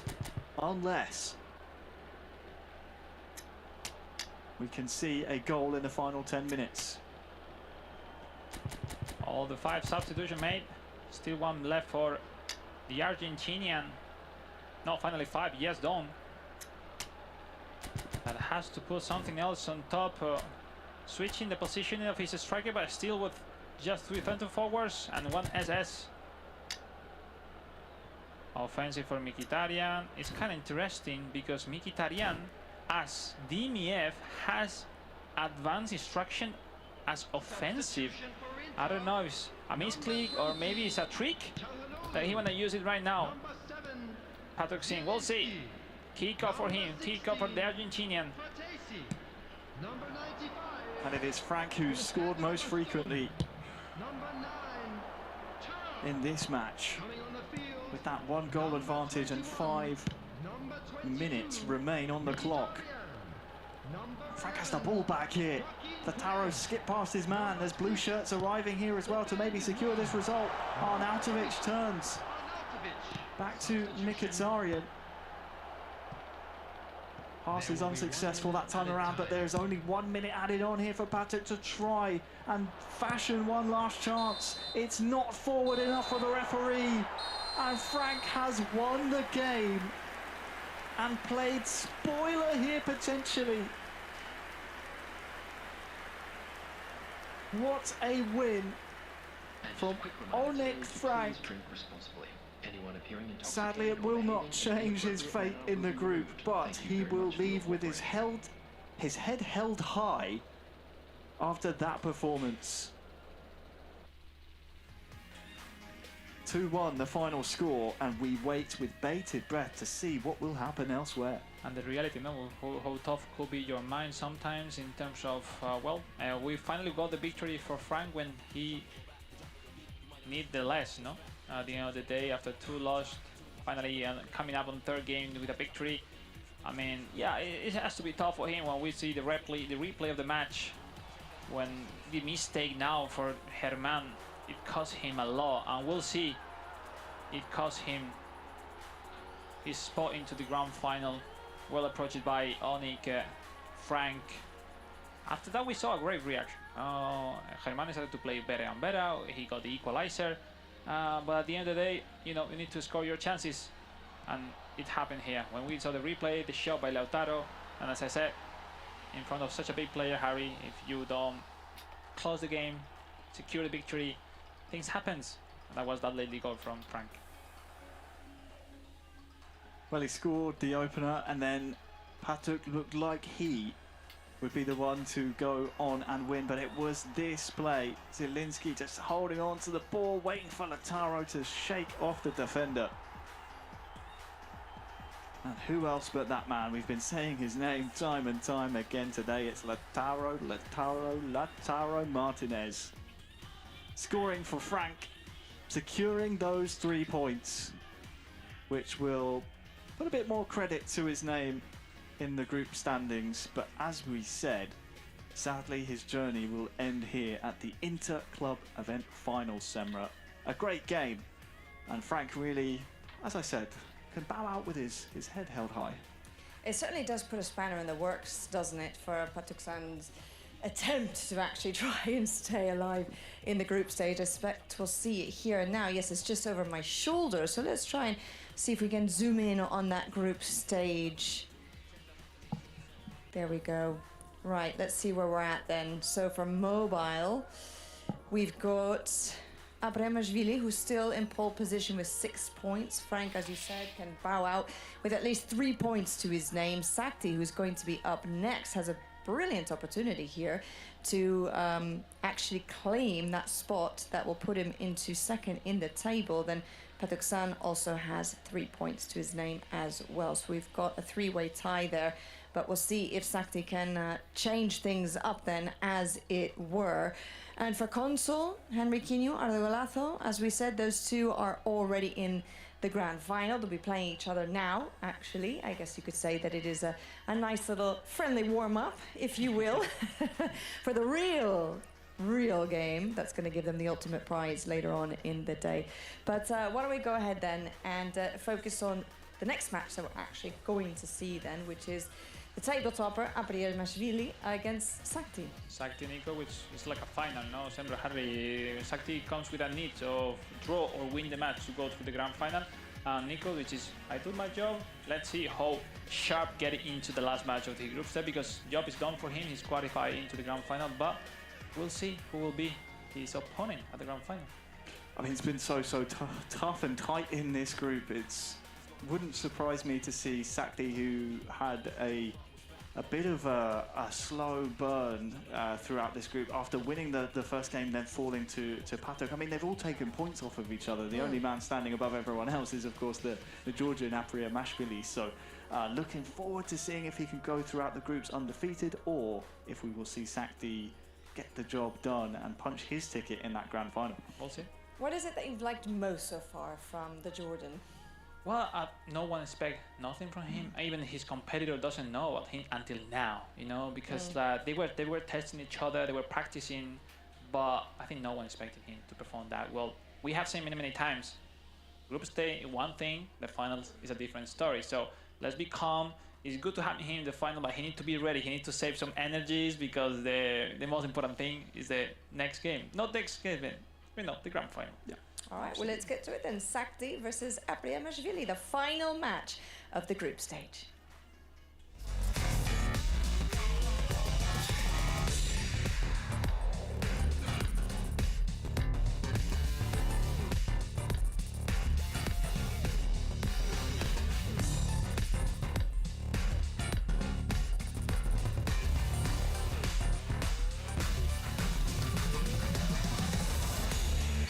Respect between the two as they emerge out of the tunnel.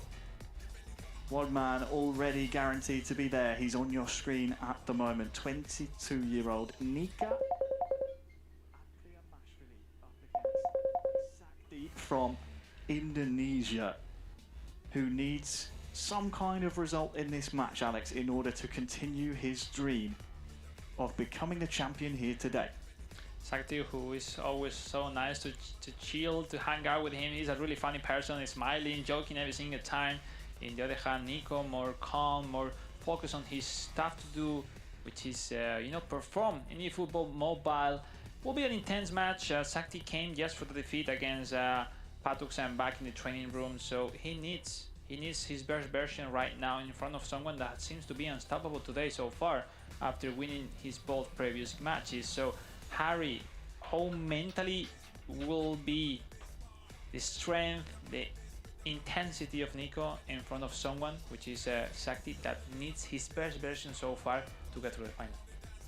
One thing we haven't mentioned is Sakti arrived today. We saw him arrive. So he has turned up, played his games, and is still in with a fighting shot, which is really impressive to do. It's so difficult to steady yourself in that kind of environment. He's done so, but will need to continue to do so against the current group leader. And exactly, no, I think we really appreciate it to the effort for Sakti to make it through, finally be here with all of us. At the end, this competition is a party, it's a festival, it's a celebration for all the ones who love eFootball, who love the competition. I really have fun, no? I think just watching them play at the practice, you really have fun, you really learn from them. You see those details that we can see normally that define a top player, worldwide top player compared to now a good player, no? Because we always say the first is to go into the rankings division, to be the top leader, and then get into esports. Get into esports is a different story. So, but I invite you, all of you guys at home, to take part in the eFootball competition. This year, it's true, we are almost touching the end of the competition before the World Final, but you know, always is so fun to test yourself, you know, compete among the best from the best across the world, the best from your region first, and who knows, look at the camera, Sakti, ready for it, slightly looking at the right side, what the hell the caster are saying about me, I don't care, looking, sharpness, he wants to win, he wants to prove it, he wants to bring to Indonesia another victory. And on the other hand, Nico, who maybe doesn't realize how big this opportunity it is for him. He could completely change and start his career in his sports. So we'll see. Really, really excited to see the upcoming match. Could be the start of something truly special. Yep. In our final group stage match of the day, who will be joining the man on the right-hand side of your screen in the grand final later on? Will it be Sakti? Or will it be Patuksen, who we just saw fall to the hands of Onik Frank? And don't get me wrong, Harry, but sometimes when you have not the pressure to play to lose that game, sometimes makes you play better. You know what I mean? At the end, we saw a great version from Nico Aprimashvili, and now has nothing to lose. He's already qualified. Sometimes maybe that gives you that extra freedom mentally to be more fluid and make an easier gameplay. But we'll see. Forgive me if I'm wrong, there's no outside chance that Frank can make it to the grand final, is there? We haven't been rooting and ruling him out. There might be some permutation. We'll leave that to the referees, shall we? Yeah, we'll leave that to the referee because it's too much maths right now. I'm not into that. Me neither. I'm into gameplay, as are these two. And I know you are as well, Alex, and we are moments away from kickoff. The goal for everyone that was here today across our two groups was to join the 10 current world finalists in Tokyo. Oh, look at who will it be? Well, recovery. And it is Sakti starting off in the home strip with Lautaro. With a strike there deflected. This will be a corner in the opening 5 minutes from Sakti, who has started very, very well. So we are hearing from the referee some condition result far right now on what needs to happen for the chances to Sakti or to Patuksen to go through. In the meantime, the corner kick in favor of Sakti playing short. Look at the chance, Zielinski in front of such a big defender. Dumfries getting the ball finally, looking for Barella, but the run went so wide, losing the ball, the possession. Back again for Sakti that he's starting really strongly. He wants to win, eh? He does indeed. Oh, Çalhanoğlu on that far side. Cancelled out by Dumfries. Now Thuram inside the box with the finesse. That controlled strike you'll see with the blue bar. And it's been a good opening 15 minutes here. It's so intense the pressure that is putting Sakti over Nico with that mirror formation, both with 5 center back. Just slightly different of the midfielder of Sakti, with two really strong defensive midfielders to block any action by the center. When now quickly going to connect, but this time the right but quickly losing the ball. Look at that. Chaos in the midfield right now. There's complete chaos. And it's Sakti who's been the benefactor as Thuram on his right foot has his shot blocked. Finally, Nico is able to build up his play. De Marco, but nothing to play with. Wonderful change of play. Just to move on to maybe drag opponents out of position. Dumfries looking for Çalhanoğlu. Wrong direction, wrong angle, wrong timing. And then the counter from Sakti. Zielinski down towards Denzel Dumfries. Oh, it stayed alive here as well. Martinez outside the box looking for Thuram. Oh, he was just blocked there. De Vrij. There's some good body blocking there defensively. Half an hour gone already in this match, and the majority of the action has happened on the right-hand side of your screen. Aprimashvili has had to defend, and he's given the ball away here again. This game doesn't stop. Hectic pace now with the initiative by Sakti connecting with Lautaro. Lautaro Dumfries is unable to catch the ball. It's Di Marco for Nico. Look at the pressure. 2 months going forward. with that high intent pressure that Sakti is continually putting over Nico, which is completely out of timing in terms of overcome that strong pressure that the first and second line from Sakti is putting on.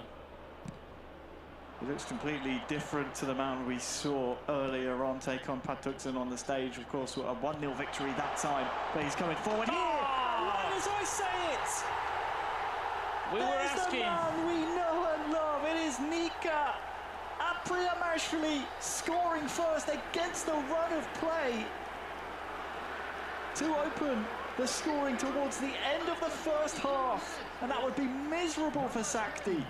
We were asking Harry, and he delivered. Look at that, the first into the net from the man from Georgia that wasn't having a good time at all defending, conceding many chances by Sakti, but the first one, look at that, through passing. Sakti relaxing a little bit, doesn't clear in that ball, and that leg appeared, putting it over the net. Shot for the chances of Sakti that needs again go for a goal, go for the equalizer to go through. Well, we're approaching the end of the first half, and he wants exactly that equaliser. Barea. Oh, it's going everywhere. The goalkeeper couldn't keep his hands on it. What was Barella doing there? Blocking that pass to his teammate, and we went to the dressing room with that leading by the Georgian with just one shot on target, one goal, clinical. Looking for why not to get 9-on-9 in this group stage.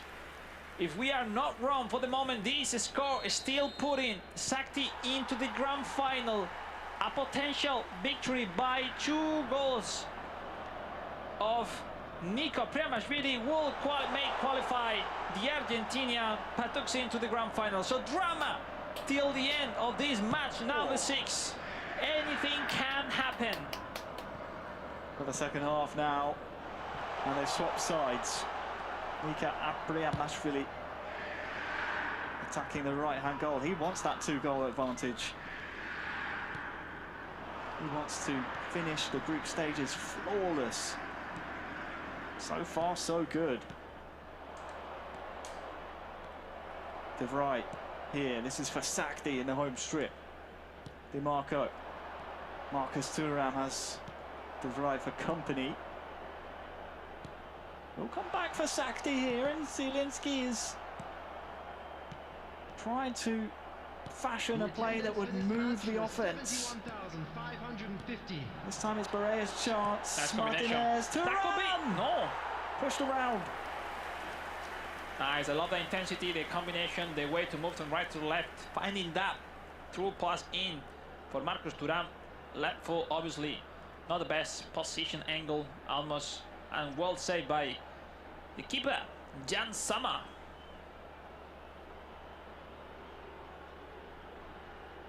Still the reward of a corner to come. I wondered if maybe there would be some substitutes. Yeah, here we go, here's the pause. Mkhitaryan will get in, and as well as Lani for Sakti. Fratesi, Mkhitaryan for Nico, and as well Arnautovic and Correa on top. Both player of the week. Sakti was still with Di Marco, Dumfries. No, sorry, Carlos Augusto will get in for Di Marco. Carlos Augusto, that seems to be the perfect option to sub Federico Di Marco, that with those fullbacks get drained after 60 minutes of match. Corner for the Indonesian. Sakti would love a goal from this. Playing short, eh? Short towards Mkhitaryan, that is a waste. One goal change everything. One goal for Nico will make qualify Patuksen to the grand final, and one goal for Sakti will secure his spot into the grand final. Is now Nico Arnautovic, the turnaround. Arnautovic blocked by De Vrij. Looked like he was trying to fashion a left-footed strike there for Arnautovic. That's a big mistake! It's a huge mistake! And it's a mistake that might cost him dearly a spot in the grand final. Nika Apriamashvili The Georgian scoring again. But what was Sommer doing? Mistakes, nerves. Everything can happen in a competition at the highest level. A sleepy Jan Sommer, quite late, high pressure from Korea, putting it over the net. With new informations, we go, Harry. One more goal needs the Georgian over Sakti to put this guy on the screen, the Argentinian, into the grand final. One more. It's not just enough with two, as right now Sakti and Patuksin tie on goal difference, but Sakti one goal score more than Patuksin. I think Patuk won in the head-to-head. So I'm not sure. We'll leave it to the referees. We will see exactly which way this goes and where the tiebreaker waterfall comes through. Either way, Patuksin was quite happy to see that goal. And Sakti wants to keep it within his favour here as Turav's through. What a save! What a save! How was that possible? It seems to be an easy goal for Sakti. Look at his reaction. How can he miss that?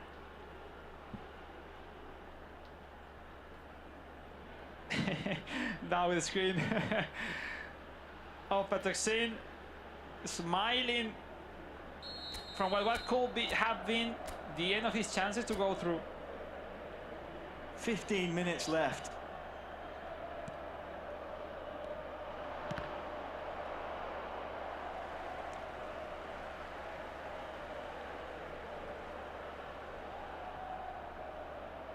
But Taro heads it on just to no one. Only Jan Sommer's there. Arnautovic can win the header. Is the right? Is the now Sakti going forward, high up the pitch, looking for Lautaro Martinez winning another header. As Lani looking for Dumfries, but easy for Federico Di Marco. Now quickly going high up the pitch, but it's blocked. And possession get back to Sakti. They're quickly sending the ball to Marcus Thuram. Deflected and wasn't able to connect with Fratesi. Quickly going high up the pitch. Arnautovic, look at the run. The tall, big, and Arnautovic is getting into the box. Augusto. Nico, which is going for the win and for score more goals. 3 minutes left. And it's the Georgian Nika Amashvili who is in the ascendancy here. Drama. How many minutes left? 3 minutes. 3 to go. Oh, the bridge finally cleared the ball. It will be one of the last ones. The misclick, the rebound, drama. What's going on? Will be the last one for Sakti to secure the spot. Oh, it ends the full-time whistle. And I think, he doesn't know what's going on, if it's through or not. As well for the Argentinian, I will be the referees who decide what's going on at the final table, as everything is tied. It is confusion here. We'll see it in the final table later on. We'll let Semra and the referees confer and figure out exactly what that means, but the respect between the two. And that was a great game, Alex. It was a fantastic standalone game, regardless of what happens. Obviously it was. In the momentum he was suffering the most, Nico found a way with that counter to put the lead and to win. 3-on-3 victories today so far, 9-on-9 for the German man from Georgia. In outstanding way. When we got the replay, this is the chance. When everything looked like it was Sakti able to clear that one, appear the guy, the Argentinian Lautaro Martinez, to put it at the end of the net. And from that moment, Sakti completely lost the sharpness and the confidence into his gameplay, and it was getting better and better, Nico. And Nico that finally got his chance to put it when we go a chance now for Sakti.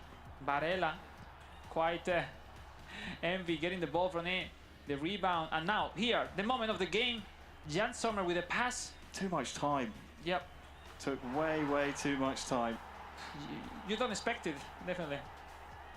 That could well spell danger for Sakti. We are not yet 100% certain, but either way, that was some game. There were mistakes, there was clinical finishing. This save even by Sommer with 15 minutes to go. I think Apriamashvili there, Semra, knew he got let off with one. If Sakti is through and it's a rematch of that game in the final, then that is going to be some final later on. It certainly is. And guess what, Harry? Taking a look at the final standings, we do have the results. And it's as you said, Sakti managed to eke his way through. It's unbelievable because he has the same points as Patuksan, the same goal difference. What it's come down to in the end was head-to-head and goals scored. Goals scored, the second tiebreaker, I think. Wow. Yeah, so there you have it. Doesn't get any tighter than that. Well, let's get the immediate reaction of Sakti, who is with Alex. As you will appreciate it, and I think it's the momentum. Another chance to prove why you want to be at the World Finals. Yeah, because it is my dream to represent internationally Milano, and I want to be the world champion in this year. Well, Sakti, any message you want to send to your people at home before the grand final? Terima kasih untuk teman-teman semua dari Indonesia. Mohon minta doanya, semoga saya bisa menang dan bawa piala ke Indonesia untuk menyusul Huda dan Romi. Well, that's the message from Sakti Sulistyo, which surprisingly everyone is into the grand final. And let me say, Indonesian playing grand finals are really dangerous to beat. they are indeed, as we've been seeing time and time again. Well, he only has a handful of minutes here to get himself ready because they're up first, actually, for the first of two grand finals of the day. And on paper, you would say the Georgian is probably looking as though he really is the one to beat in this. A clean sweep of victories, 9 points on the board. Sakti only managed to pick up just one victory en route to the grand final for today. But he does have a brilliant opportunity, now that he knows what's exactly in front of him, to actually correct those mistakes and take advantage and maybe exploit some of the weaknesses, if there are any, of course, in the Georgians' game. Yeah, amidst all of the confusion there, what we cannot let slip under the radar is how impressive Apriamashvili has been. I mean, 9 points from 9, it's not easy to do at this type of event, and if he wins one more, not only is he going undefeated on the day, he will be going to Tokyo thanks to that undefeated record. So he is one match away. I don't think anyone really saw that coming at the start of today as an unknown quantity coming through. It's so tricky to do. When you look at the players in that group as well, wow, it could be a fairy tale. It certainly could, and I love it sometimes when you don't see something like that coming, and then out of nowhere, a huge surprise for all of us. No, definitely lucky is part of the competition, and sometimes you need the lucky on your side to become champion. No, somehow Sakti will have a second chance, and in the Nico side, he beat everyone already in the group stage. He doesn't need to be afraid of any of his opponents, and obviously not against Sakti, but it will be a sensational finals to watch. And Brazil, Turkey, Georgia, Indonesia, maybe we got 2 new countries into the world finals if Arda, Golazo and Nico can reach the trophy and leave the trophy today later on. So pretty excited. Is everything, Harry, Semra, to be decided in just a few moments? The season is almost over, so let's go for it. 2 matches left. Yeah. Well, there we go. We've got Sakti, we've got Apriamashvili. Sakti, yeah, you are qualified. You are qualified. It's truth. It's truth. Come on. It's really happening. It's really happening. You're in the grand final. Yeah, so there you are. The live images of both of them as they head out here for one final epic duel. You can see the nerves, both of them swaying. It's understandable. I mean, there's so much on the line here. There's so much riding here.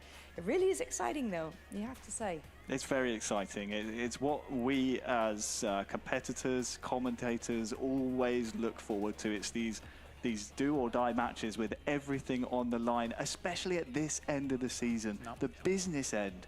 After the months and months of training and practice, this is your last chance. This is the last chance saloon. And let me say, it wasn't that far. The game until the first goal of Nico was Sakti playing really well. Now it's the final. I don't know if Nico feels something different to be in the final. Maybe not, because he's just focused that he has beat this guy before. But to be honest, sometimes opportunities arrive and Sakti has another chance. That's positive always. What do you think, guys? Is it going to be Apriamashvili who makes it 4 from 4, or is Sakti going to launch a little bit of a a spanner in the works here for the Georgian. This time, let me say, I don't want to bet on it. What I wish the most you don't have to bet, you can just give me a name. Is to not have another mistake as Sakti made in the second goal. Just to have a good game, just made the best will win. And I go, if I have to say, Sakti, why not? Wow. Okay, wow. The destiny. I thought he was going for the fence sitting, but okay, I'm glad he came out with a... I go with the destiny. In that case, I will go with Apriamashvili. He'll take a famous victory back to Tbilisi, I think. I like it. Good storylines on either side there. Well, let's see then who it is who's going to be reigning supreme and heading over to Japan in July. Enjoy it. The epic grand final for mobile between Apriamashvili and Sakti.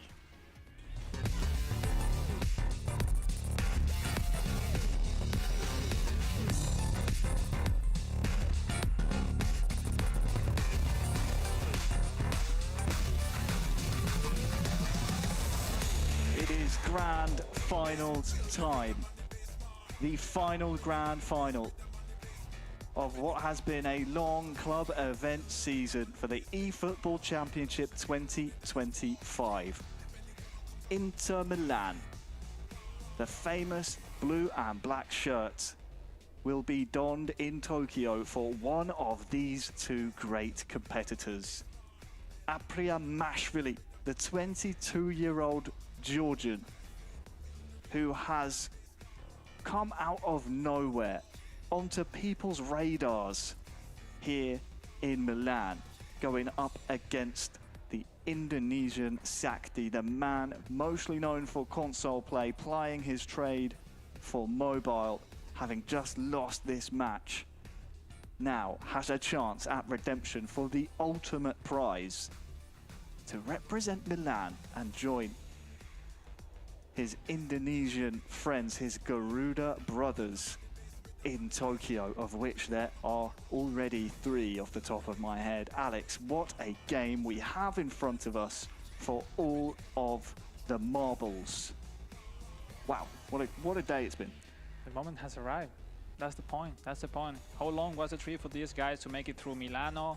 Just enjoy the city, the food, the weather, and the lovely experience which is being here at the Milan Eatery, you know, traveling from Georgia, from Indonesia. It's a unique opportunity for them, and thanks to that, to eFootball, to Konami, to make it possible. But one extra opportunity and experience, it appears now. The one win in this game will be in Tokyo, Japan in just a few months later, and that will be a massive, massive opportunity. Nico, focus on the left-hand side, and Sakti in a mix of feelings like surprise, confidence, happiness, but somehow they need to be clear. They have to perform. They have to leave those nerves behind, because the moment is now. Just 6 minutes it takes a mobile match, 3 minutes per half. It's not that much time. You cannot concede mistake. You need everything that you have learned through those thousands of games you have played before this moment, and to put it into the next 10-15 minutes that could take overall a match. So it's pretty sad. I'm pretty excited for them. Huge moment. Huge moment. It is so tense. And you have to remember at this stage of the season what you are fighting for and who you are doing it for. We heard Nika Apriamashvili say in the interview before he played his first match, his 2 brothers helping him prepare.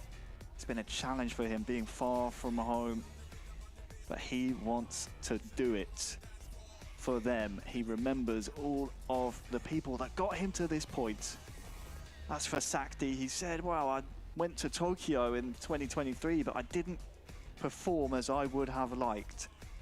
He said, this is my last chance for the World Finals this year. It comes down to this game. It really is a crossroads. Do you move forward to Tokyo by way of Milan, or do you go home?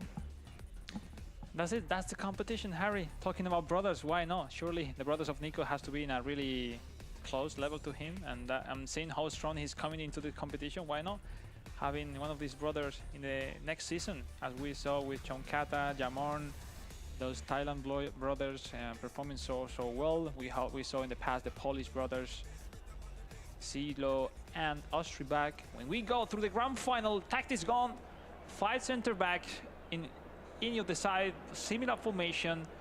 Replay of what just we saw in the last match of the group stage, but will be the same story. Will be the Georgian Niko Premashvili able to overcome his opponent, to beat him once again? Because now anything that happened before doesn't matter. It's time to prove it. It's time to shine, ladies and gentlemen. Grand final here at Milano to decide who will be the club event finals and represent Inter Milan at the World Finals. Harry, it's time. It is time, and we are underway.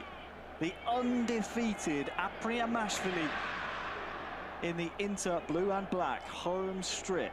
You know it well. Sakti in the all-changed white strip, attacking the left-hand goal, has a throw in here early on. And having just lost 2-0, he would love an early goal. Let's see if we take the initiative with now a good combination with those headers, and that run of Zielinski could be a really important key of those attacks by Sakti. Now, look at the pressure. Lautaro 3-on-3, eh? Marcos Thuram de pase, Lautaro! Oh, it's Thuram! I said he would love an early goal! And Marcus Thuram says, all right, yeah, that sounds pretty darn good. Sakti in front in the grand final. Indonesia leading in a final, ladies and gentlemen. The destiny said to him that was able to have a second chance against Niko, and so the moment so far he's approaching it. What a great combination. What a next extra pass, simply perfect. I can almost hear those Garuda drums in my head, Alex. Yes! And that's what it means. It's just the start of the game, still a long time to go. And now will come the response from the Georgian, from Niko, on possession. Took just 7 minutes after failing to score in 90 in the match prior to this. It's a different beast, this one, though. We're in knockout football, so we need a result from this. Extra time and penalties on hand if they're needed. Apriamashvili just can't seem to break through that midfield, and as you say, Sakti's able to predict that play. That is a mistake. 3-on-3 at the back. Who can Barella find? It's Marcus Thuram. We'll see if unsuccessful. If the score keeps going like that, Harry, Sakti will need to be really strong mentally to not to slow down that much his pace that will concede many mistakes. So for the moment, it's been tense, which is the best to do right now because the pressure will go on from Niko. The long throw for the right. Niko is not able to get the ball easily as before. We'll see this one. Oh, what a ball. What a ball for Marcus Thuram. Has Lautaro in support here as well. Oh, just took too long. Look at the celebration. Perfect block.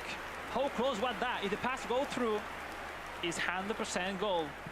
Great block by De Vrij. Celebrated that as if it was a goal. Great block. And it's a corner to come here for Apriamashvili. Swung in, headed away. Still on the chance. Still on the corner kick. Çalhanoğlu far side. Lautaro's in there, making himself a nuisance. Another corner. Yep. You have to be ready to keep the score. Keep the pressure from Niko with another corner kick. Oh, yes!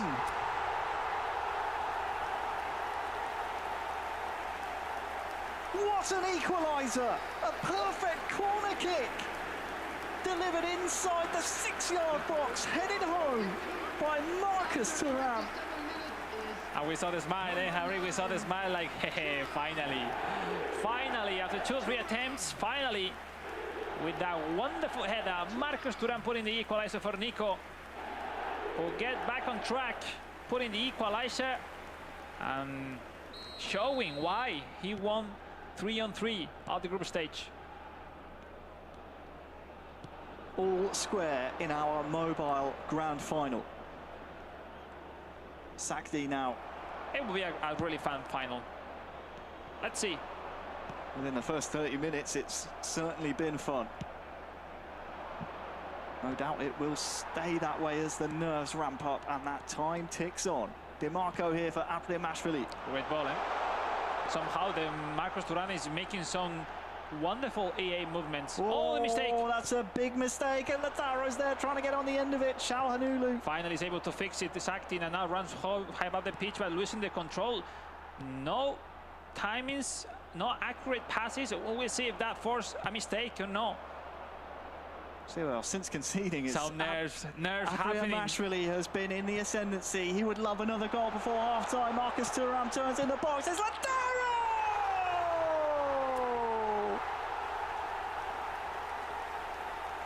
Right before half-time, Lataro Martinez for Inter and for Apriamashvili puts him in front. And it's just about 45 minutes away from having his hands on one of those two trophies. And the reality that Nico has found how to go through those defense line that is putting Sakti Sulitio into the game. He's finding solutions so easily, and it was a matter of time to have another good chance. What a way to turn over the score. Everything, 3 goals in the first half when we got paused.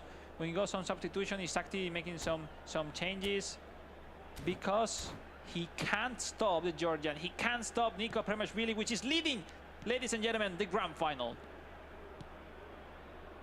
Play resumes. Still time on the clock here in the first half.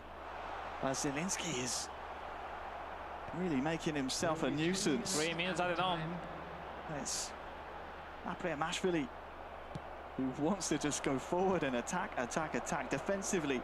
He's been breached once in this game. If I'm not wrong, there will be history made in e-sport in Georgia. Will be the first Georgian into the grand final, into play the world finals, and that's massive. What a story that would be. But still 45 minutes left, and Sakti that surely has something to say into this grand final. Let's see the kickoff. They swap sides, but the strips remain the same. It is still the Georgian in the home strip in possession currently. All right, oof, that was critical. Playing on blue now. Nico tried to push some pressure to Sakti to run out of position, but he's himself losing the ball. And that will be long through for Sakti. Playing, looking for Marcus Thuram. Thuram for Varela. Sakti in the left-hand side connecting with Piotr Zielinski. With that stunning long ball looking for Lautaro. Building up his play from the back, but finally losing the ball, and it's the counter from Nico. Nico that say, Harry, it's a grand final. I will not risk too much. Playing on blue, save my back. And let's see if I can get any extra chance. So we'll see. It's a valid tactic. His corners and his pressing, his counters have been very, very good up to this point. There's a reason he's been undefeated here at the Milan club finals. A real underdog story. Came in as an unknown quantity. We did not know what to expect, but he's proving himself time and time again. Sakti has to dig deep here with Lautaro Martinez. Sakti now with a good chance will be offside. Those quick counters for Sakti seems to be difficult to perform, but somehow he needs to find solution to put some pressure because time is running. Now substitution on, and the man from Georgia, Nico Apriamashvili, now putting some Mkhitaryan, Fratesi, Arnautovic, Correa, and Aslani.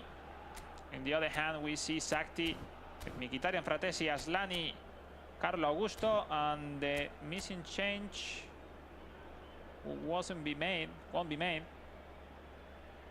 Pretty interesting. Both similar formation work on for different players. And we are almost ready to go. Harry, it's the last pause mostly for the grand final, and Sakti needs something else. Number 23. He does. It's approaching midnight in Jakarta at the moment. It is crazy, midnight. To dig deep in order to make sure the Ruda fans at home have not stayed up in vain. So far, though, Apriamashvili has looked confident and comfortable. He's in possession here. To red bar mentality now for Sakti, going a bit more offensive to try and press. All right, those through balls is like random sometimes, but because you don't want to lose the ball in that position, so you prefer to make a long pass. If you lose the ball, you lose the ball there. 15 minutes left, Sakti going offensive, but having a hard time to go through to connect with Lautaro and Marcos Thuram. Well done. Yep, he's doing a great job defensively now, Nico. 10 minutes in game stand between him and a trip to Japan. Oh, misclick now.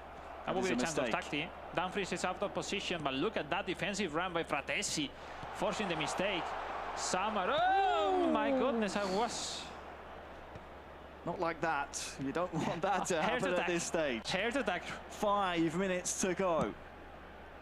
Smart. Look at the pressure. 5 minutes left for the glory to be at the World Finals. Korea 1v1 with Pavard. I think he wins this, does he? No, Pavard is there. Last chance saloon here, really, for Sakti to get one back and force us into extra time. Mkhitaryan.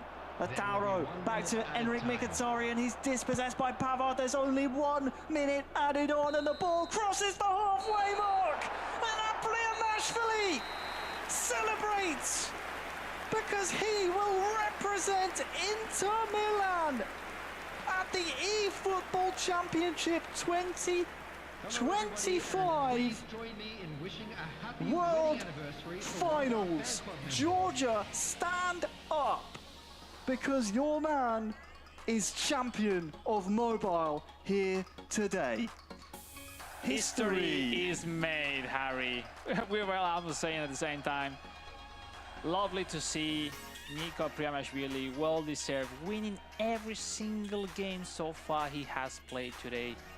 And that's a massive, undefeated. Wow. Oh, it's incredible. And it will be a contender because winning in such a passionate way as he did today at the World Final, like, look, this guy is not a surprise anymore. He did not ever let anything get to him. He always looked cool, calm and collected. It was almost like he was telling himself, it's just a game. And he played that game perfectly, despite Sakti scoring first. Let me say, he proved he's a human. No, he started with some nerves. Sakti approaching it, as we see, with that wonderful goal, one of the best goals so far of the day, taking the lead.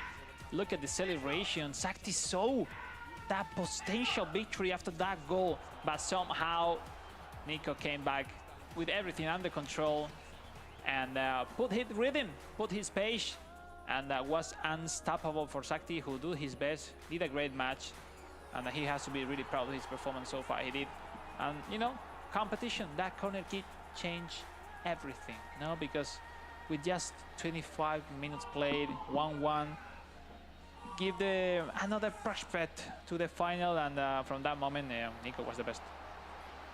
He was indeed. That is the goal you just saw by Lautaro that makes our nation count at the World Finals up to 8 now as Georgia enters the fray. Thanks to Apriamashvili. What a performance in a final. Commiserations to Sakti. He fell at the final hurdle. That could have been just disastrous, but in the end, it's the Georgian who stood head and shoulders above everyone else here today, Semra. Underestimate him at your peril. He is your champion. Ooh, underestimate him indeed. And quite a way to be crowned as champion too. Completely undefeated. 4 matches from 4, 4 wins from 4. It certainly is sending out a very big message to his opponents who will be awaiting him in Tokyo. So good luck to everybody who's going to be facing him, because, you know, he was an unknown quantity going into today, but now we know what he's capable of, and it certainly is going to be very entertaining indeed to see how it all pounds out for him and everybody else in a few months' time. So there you have it, the official scoreboards. Apriamashvili 2-1 against Sakti. And very well deserved. And you mentioned 8 nations now. Do you happen to have the whole list of all of those nations that are going to be? Do you want to hear it? I do want to hear it. I think it's well worth spelling out for everybody? Yeah, we have 3 from Japan, 2 from Indonesia, and then we have 1 from each of Brazil, Spain, Italy, Thailand, Morocco, and now Georgia. Oh, I love that. Yeah. Okay. So we could be seeing potentially We can be 9. 1 more. We can be 9. In our, Exactly, next it can be final 9 because if uh, Turkey manages to pull through here through Arda Golazzo against Henriquinho. But seems to be a top fight. I think those 2 guys are more than prepared to becoming champions today. Ladies and gentlemen, I can't see any favorites between these 2. Basically, you need to throw a coin and see what will happen, because everything will be really, really tight. They are professional, and it will be a sensational match to watch, to take some drinks, sit in the sofa, and enjoy the best e-football level so far across the world. He looks like he's feeling very good about this final indeed. Henriquinho looks a little bit more going inward, shall we say. Mindfulness, yeah, I like that. Probably thinking 48 hours ago I was in this exact position. Yeah, good point. Don't think about that. Don't think about that. Can you not think about that? Maybe I won't be. You treat this as a For me, it's wouldn't be negative. thinking about For me, it. it's negative. If I think about that, Yeah. That's fair. some nightmare will appear. Yeah. So for those who might just be joining us now, could you actually just remind us of how it actually played out between these 2 earlier in the day? Certainly could.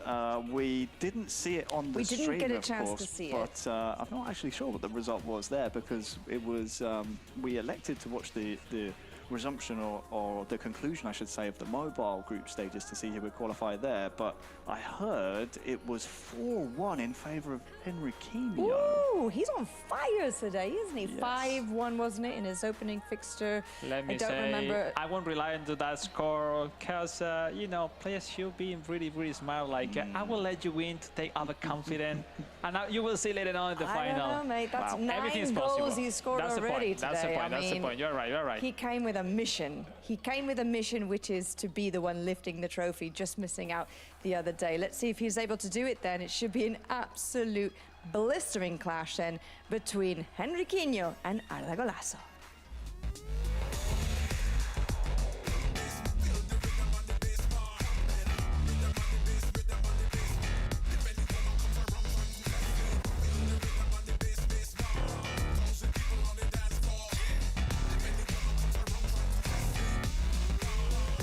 Our final match of the club event season. It is Brazil against Turkey. It is Arda Golazzo, the former Inter player, taking on Henriquinho, the man that 48 hours ago was 1 game away from not needing to be here and qualifying for the World Finals, losing the final 2 days ago, 1-0 to the eventual winner, Etorito. One of the best players of all time, by the way, if not the best, so no shame in that result. But Alex, this could be a barn burner. Arda Golazzo is some prospect, 18 years old. I don't know which story is the best between these 2, because consistency for Henriquinho, who made it through multiple club event finals, and maybe because we're about to see if the last club event final, the Inter Milan finals, will be the ones for him, the ones to make it through the World Finals. Or in the other hand, this young guy, Arda Golazzo, to represent once again at the World Finals his former eFootball club, Inter Milan. It's simply 2 different stories, but beautiful ones. Consistency and, the colors that gets under your skin, which in the case of Arda. We'll see. I mean, I completely saw a really better version of Henriquinho today. I wasn't expecting that good. Yesterday in practice, I was having really nice references, but as in console they don't play each other, you can really understand what's the actual situation. And Arda was pretty solid, no? I mean, not much defensively, but attacking pretty smart, pretty clinical. So clinical is the keys always in the finals, and expecting to be the momentum of taking the lead, one of the solid point for me into the grand final. Well, for those just joining us, Arda Golazzo, we've referenced it a few times, Alex. Around the corner from here is where he studies. He studies in Milan, despite being from Turkey. So, like, if he's in studying and winning competition, he's a master. It really is. That is an impressive thing to do, but a difficult one, especially when you're up against the likes of Henriquinho in a grand finals. You mentioned the colours, they get under your skin. He's been a pro player for Inter Milan before. In one way or another, that shirt almost feels a bit heavier on him perhaps than other players because of that responsibility. Since then in the World Final, now having the chance to defend your colours against the World Finals, that huge. And it's time to go, ladies and gentlemen, the grand final, the last match of the day to define who will represent Inter Milan into the grand final is underway, Harry. We are kicked off. Henriquinho in the home strip up against Arda Golazzo in the all-white, attacking from right to left. He was just 15 years old when he made his competitive debut for Inter in the eFootball Pro. That was 3 years ago. Spent 2 years at the club and now has a chance to represent them once again. Henriquinho on the other side. Former eFootball Pro player himself will have to have a short memory because he was in this exact position just 48 hours ago. Fell by the wayside that time around. It would be heartbreaking to see that happen again, but he cannot think of that now. Heavy control and that could be the perfect counter for Henriquinho. 3-on-3, Lautaro, Joaquin Correa, Lautaro! Bisek on the right time to block that pass, and quickly with that clear, trying to surprise Henriquinho, which is again on control of the ball, but quickly missing it. Mkhitaryan, that player is one of the keys of this Inter Milan, no? To connect with him, to go through him. Nice ball. Zielinski, the left midfielder, completely alone in the left-hand side for Arda, trying to connect with someone. Barella, nice. The cross. Oh, what a save! First big chance of the final. Hectic pace so far at the moment is now Henriquinho having a hard time to build up his play, when now finally could have the chance to get the possession. And Marcus Thuram playing on, but quickly losing the ball. A good read by Arda.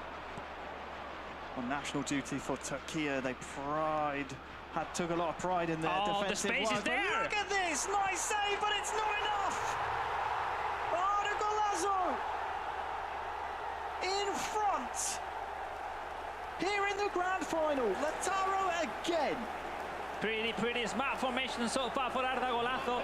Zielinski has been a pain for Henriquinho. Every single time he gets the ball, forced Henriquinho to deeply open his formation, and he's get in with those through passes and found out Marcus Thuram first and then Lautaro Martinez, and he's the man from Turkey, Arda Golazzo, leading the grand final. Right place, right time, as he often is. Lautaro Martinez, muted celebration from Arda. He knows this will be a long final. 1-0 to him though. Now the chance for Henriquinho with the kick of Marcus Thuram, the pass, Lautaro!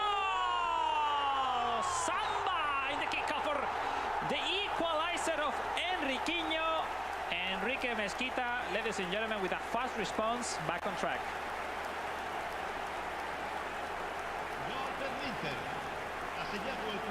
Samba football from the Brazilian.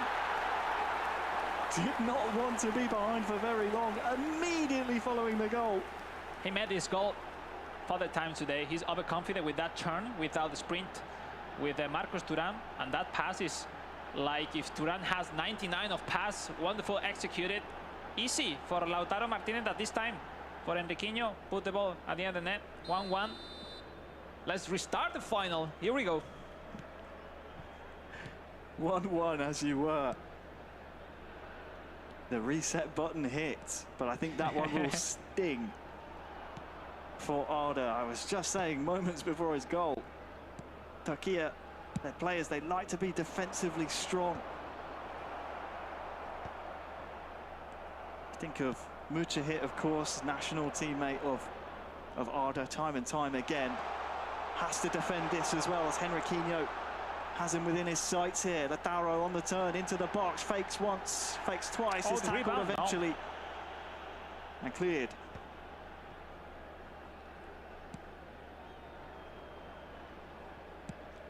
Let's see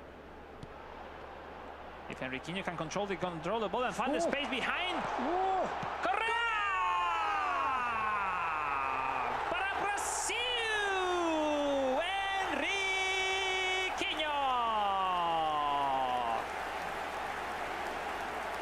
What really happened? Once and again, Enrique Mesquita finding solution inside the box, connecting with Correa to put the ball into the net.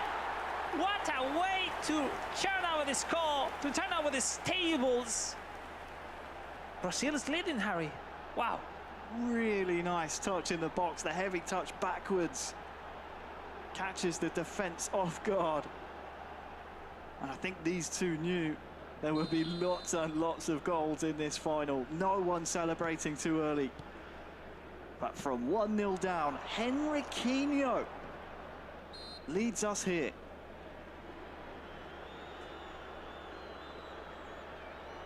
Even with that, this game will be decided by fine margins. That is that defense. And now the chance. Oof, what's a smart. That free kick from Arda golazo. 3 goals in 25 in-game minutes here in our grand final. This could be the highest scoring final, I think, that we've seen at our club events if the trend continues this way.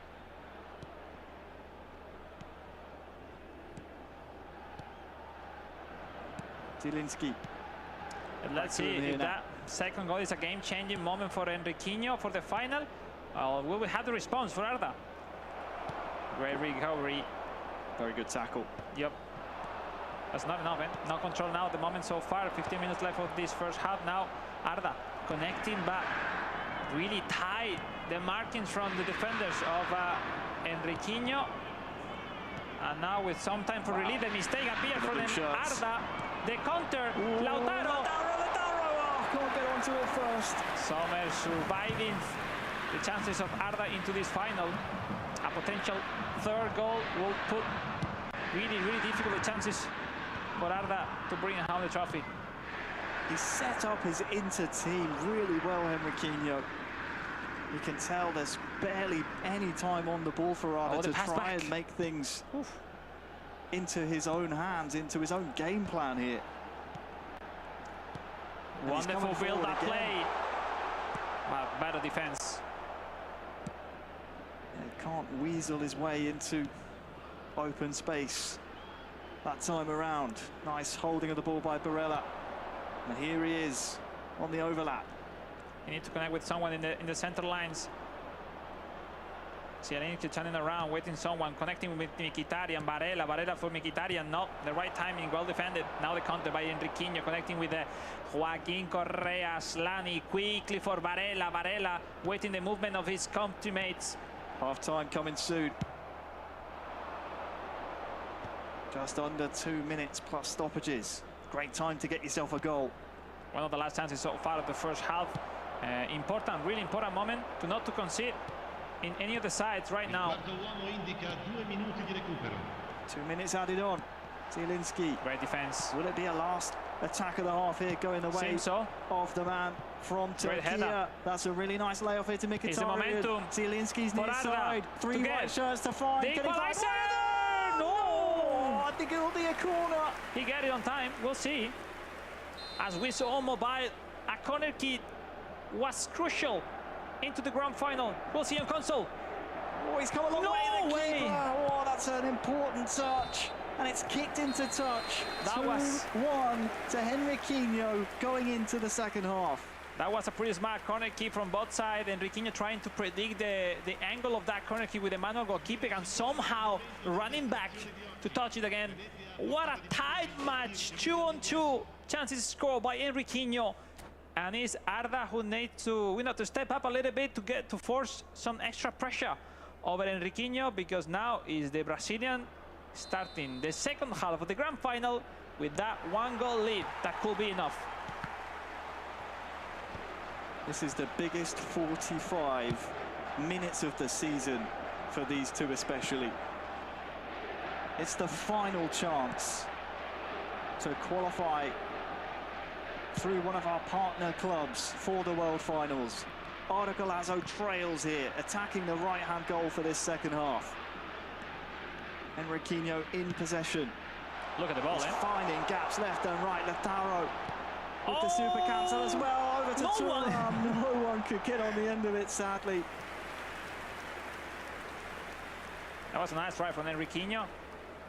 We'll see the momentum, because Arda will try to reach his line in some minutes if the score keeps like that, and that could open the door for Henriquinho to score the third one and the definitive one. Arda with Hakan Çalhanoğlu. Chip ball to Mkhitaryan. Mkhitaryan waiting the movement. Yeah, they found the through ball to Lautaro, but Lautaro quit that far to his teammate, forced him to lose the ball. Barella again for Arda. Arda waiting the run of Denzel Dumfries. Quickly. Nice switch. That wonderful one. Zielinski with some spot to shoot, to pass, to fake shot, to dribbling behind. The double touch as Lani. What a defend. Oh, that's a really late challenge. And the referee, I think, will pull that one back eventually. But for now, Henriquinho is in search of his third. He's been going forward all day. Zielinski into the box towards Thuram. Still on, eh? Still alive. Aslani is dispossessed, and now, as you say, Alex, this counter is truly menacing. Near side Mkhitaryan. Now stop it a little bit. He needs to get back to support of the players. And a wonderful change. Again. Always Zielinski there, and seems to be not important at all for Henriquinho. Arda, Mkhitaryan! Left that stanchion holding the net up, shaking behind the goal, and we've just ticked over the 60-minute mark. I wonder if there's substitutes in play now for the final half hour, potentially the final half hour, if we don't see an equaliser from that man. I love the point of Henriquinho to get concerned of that player from Arda, Zielinski, hugging the line, and he simply don't care. He's like, you want to play with him? Play with him. I will wait you behind. I won't be conceding the same mistake that I did in the first half, which is going for the pressure over him, leaving behind, opening my lines to make your life easier. We'll see. Substitution on. Everything over the table, because the last 30 minutes remaining to decide either Henriquinho or Arda Galazzo will leave the trophy today. As it stands, Henriquinho, who came really close 2 days ago here in Milan, is on track at the second time of asking to qualify for this year's World Finals. We'll see. Still time. Lots of time at that. Arda Galazzo here with Thuram.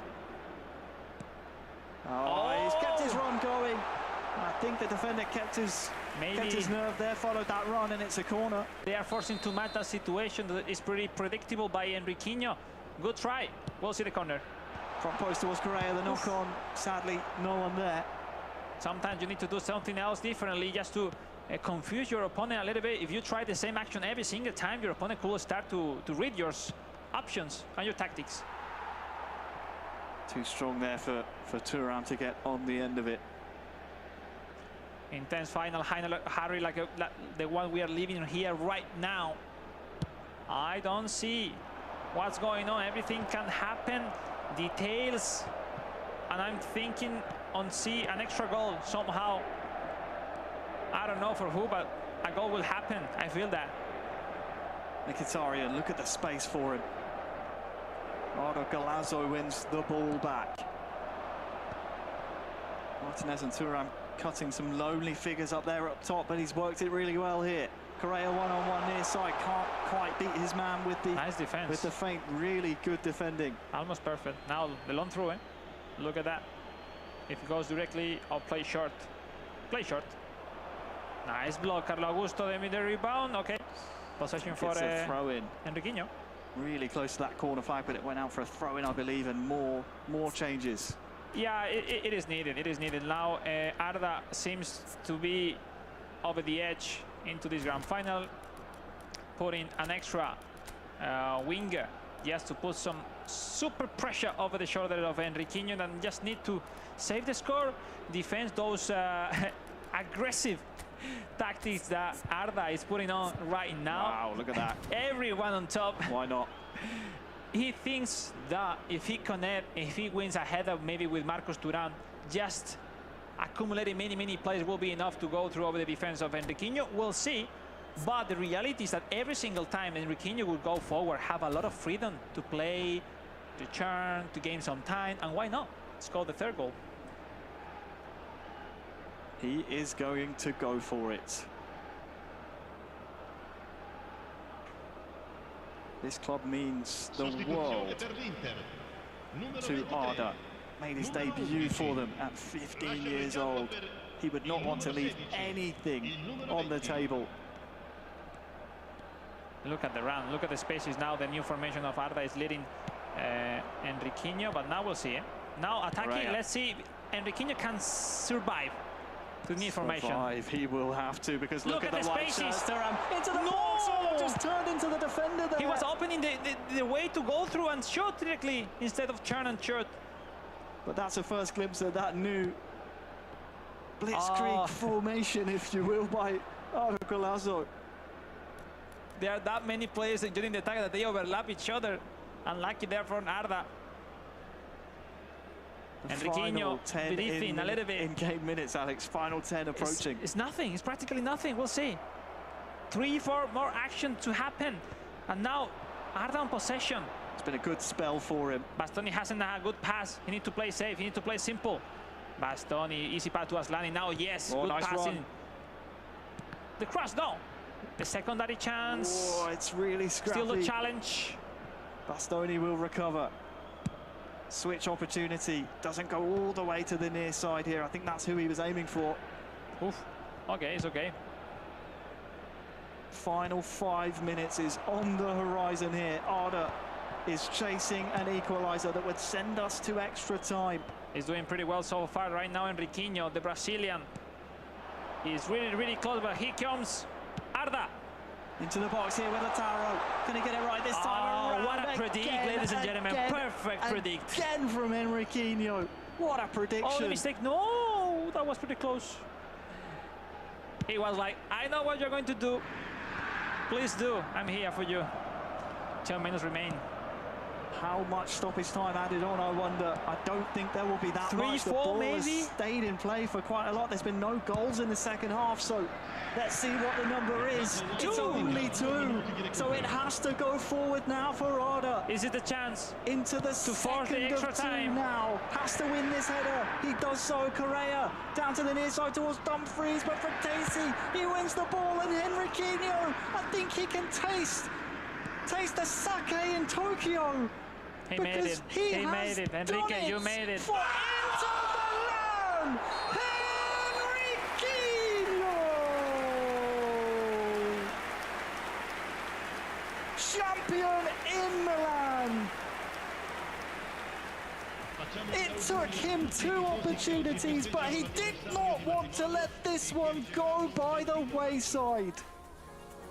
He wins the console final. 2 goals to 1, and will represent Inter Milan at the eFootball Championship 2025 World Finals. Parabéns, monstro. Parabéns, Enrique Mesquita. World finalist once and again, and this time in a passionate way. We all know how much every single player sacrificed to be at this stage. And ladies and gentlemen, it's not easy. Just to be between one of the best 16 players across the world is not easy. The sacrifice, not just this year, from many years from this young, still young Enriquinho, is simply amazing. 24 years old. It's incredible. Enrique, you made it, man. Congratulations, parabéns. As well, congratulations to Arda. Things happen, only one can win, and we have to see him on the next opportunity for sure.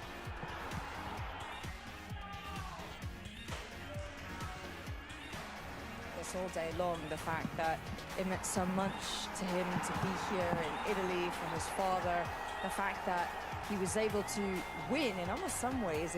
It's almost like a double victory, if you will, because he has that pride now that he can take back with him as the champion for today, but also to do so on the soil that is so very important to his father. And he really deserved it today, you've got to say. I mean, 9 goals in the group stage. Obviously, it was much closer in the second matchup, you could say, against Arda Golazo.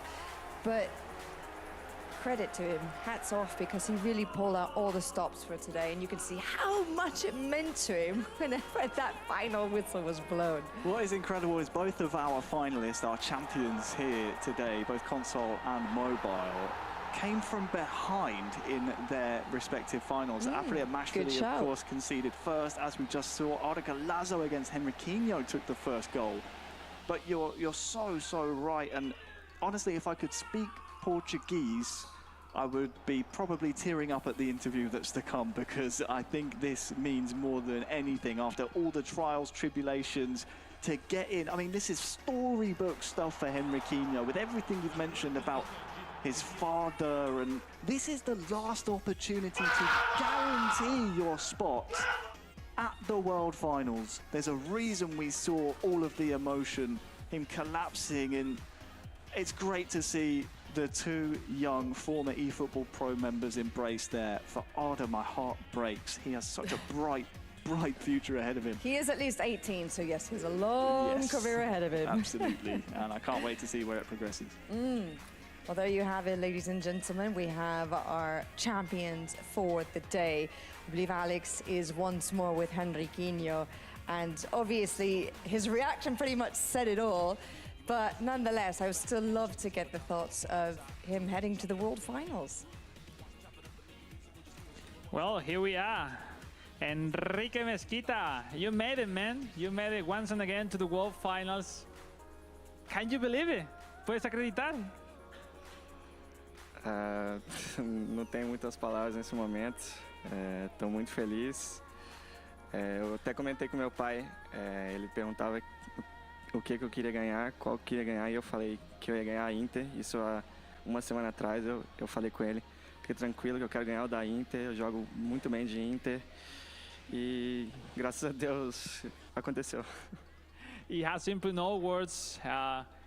He has suffered a lot to make it possible, and he said many times with his father that Inter was the one he was really looking forward to win, and he finally made it. Enrique, how many years competing, how many years fighting to be there, to be the #1? This is a simple question to you. It is 2025, the year to see Henriquinho lifting the trophy as a world champion. Acho que essa temporada tem jogado muito bem. São muitos anos jogando isso, mas eu me sinto completo hoje. Eu sei tudo que tem no jogo, eu treino muito, abdico de muitas coisas no meu dia a dia para conseguir chegar a esse momento, e graças a Deus eu consegui. Porém, o objetivo final é ser campeão mundial, é o meu sonho, e eu vou treinar muito mais para conseguir realizar. The ones who follow Henriquinho really close knows how far he is trying to be #1 and become world champion one day. He's getting closer, he's playing well this year, he keeps constantly learning, and why not? This 2025 can be the moment. One thing before, anything you can say to your family, para familia, un mensaje, cual cosa, es el momento. Quero agradecer primeiramente ao meu pai. Tá comigo todos os dias. Foram momentos difíceis nos últimos anos, mas ele foi a única pessoa que nunca desacreditou, esteve comigo o tempo todo. Agradecer aos meus amigos, juntos são mais fortes. A todo o Brasil que torceu por mim. Estou muito emocionado, mas é um momento nosso. Tamo junto. He wants to dedicate to everyone who are behind him every single time, especially to his dad, who is always believing on his chances to become the best, and he's really emotional, nervous, and Enrique, finally, the moment is now. Please, the momentum has arrived. Yes, the big moment has finally arrived, the well-deserved moment for both of our champions for mobile and console. Guys, on the count of 3, everyone here in the room, help me out with this. On the count of 3, both of you will claim your prize and hoist it up in the air. Ready? 1, 2, 3! Woo! confetti here, don't we? Wonderful, wonderful. Mega congratulations to you both. Guys, any final words, any final remarks you would like to say about today's events or even for the season as we say goodbye to everyone? Well, thank you. I appreciate it. Blessed to be here one more time, one more year. I think esport ball of eFootball needs to keep rolling. More to come, more opportunities. There's many thousands of people that can dream to be part of this one day, and I hope more opportunities to come next year. Thank you, everyone. Thank you, everyone. Team, Harry, Sembra, the players. Wonderful day, wonderful achievement for all of them. And yeah, Harry, anything else? I mean, what a great season. Everyone here today and throughout the season has battled so hard, but we look now towards the World Finals. Do not miss it. Oh, you don't want to miss it indeed. Well, as you guys said, I do want to say a mega thanks to everyone here in front of the camera, behind the scenes as well, to Konami, to Adrenaline, to Inter for putting on this fantastic show. And also congratulations, not to just all of our champions today and across the whole season, but to all of you who have been here with us, who have participated, who have taken a stab at trying to be here amongst these guys as well, and to everybody who has competed in all of our competitions across the season. You're all stars, and we wish you the very best of luck in the World Finals in Japan. Enjoy it, have a wonderful time, and of course, may the best men win, because we need a champion for mobile and for console. So there you have it. That's a wrap, guys, on our season. Thank you so very much for being here. We do hope you enjoy the World Finals, and of course, we'll catch up with you again sometime soon. Until then, take care wherever you are in the world. Grazie mille, ciao!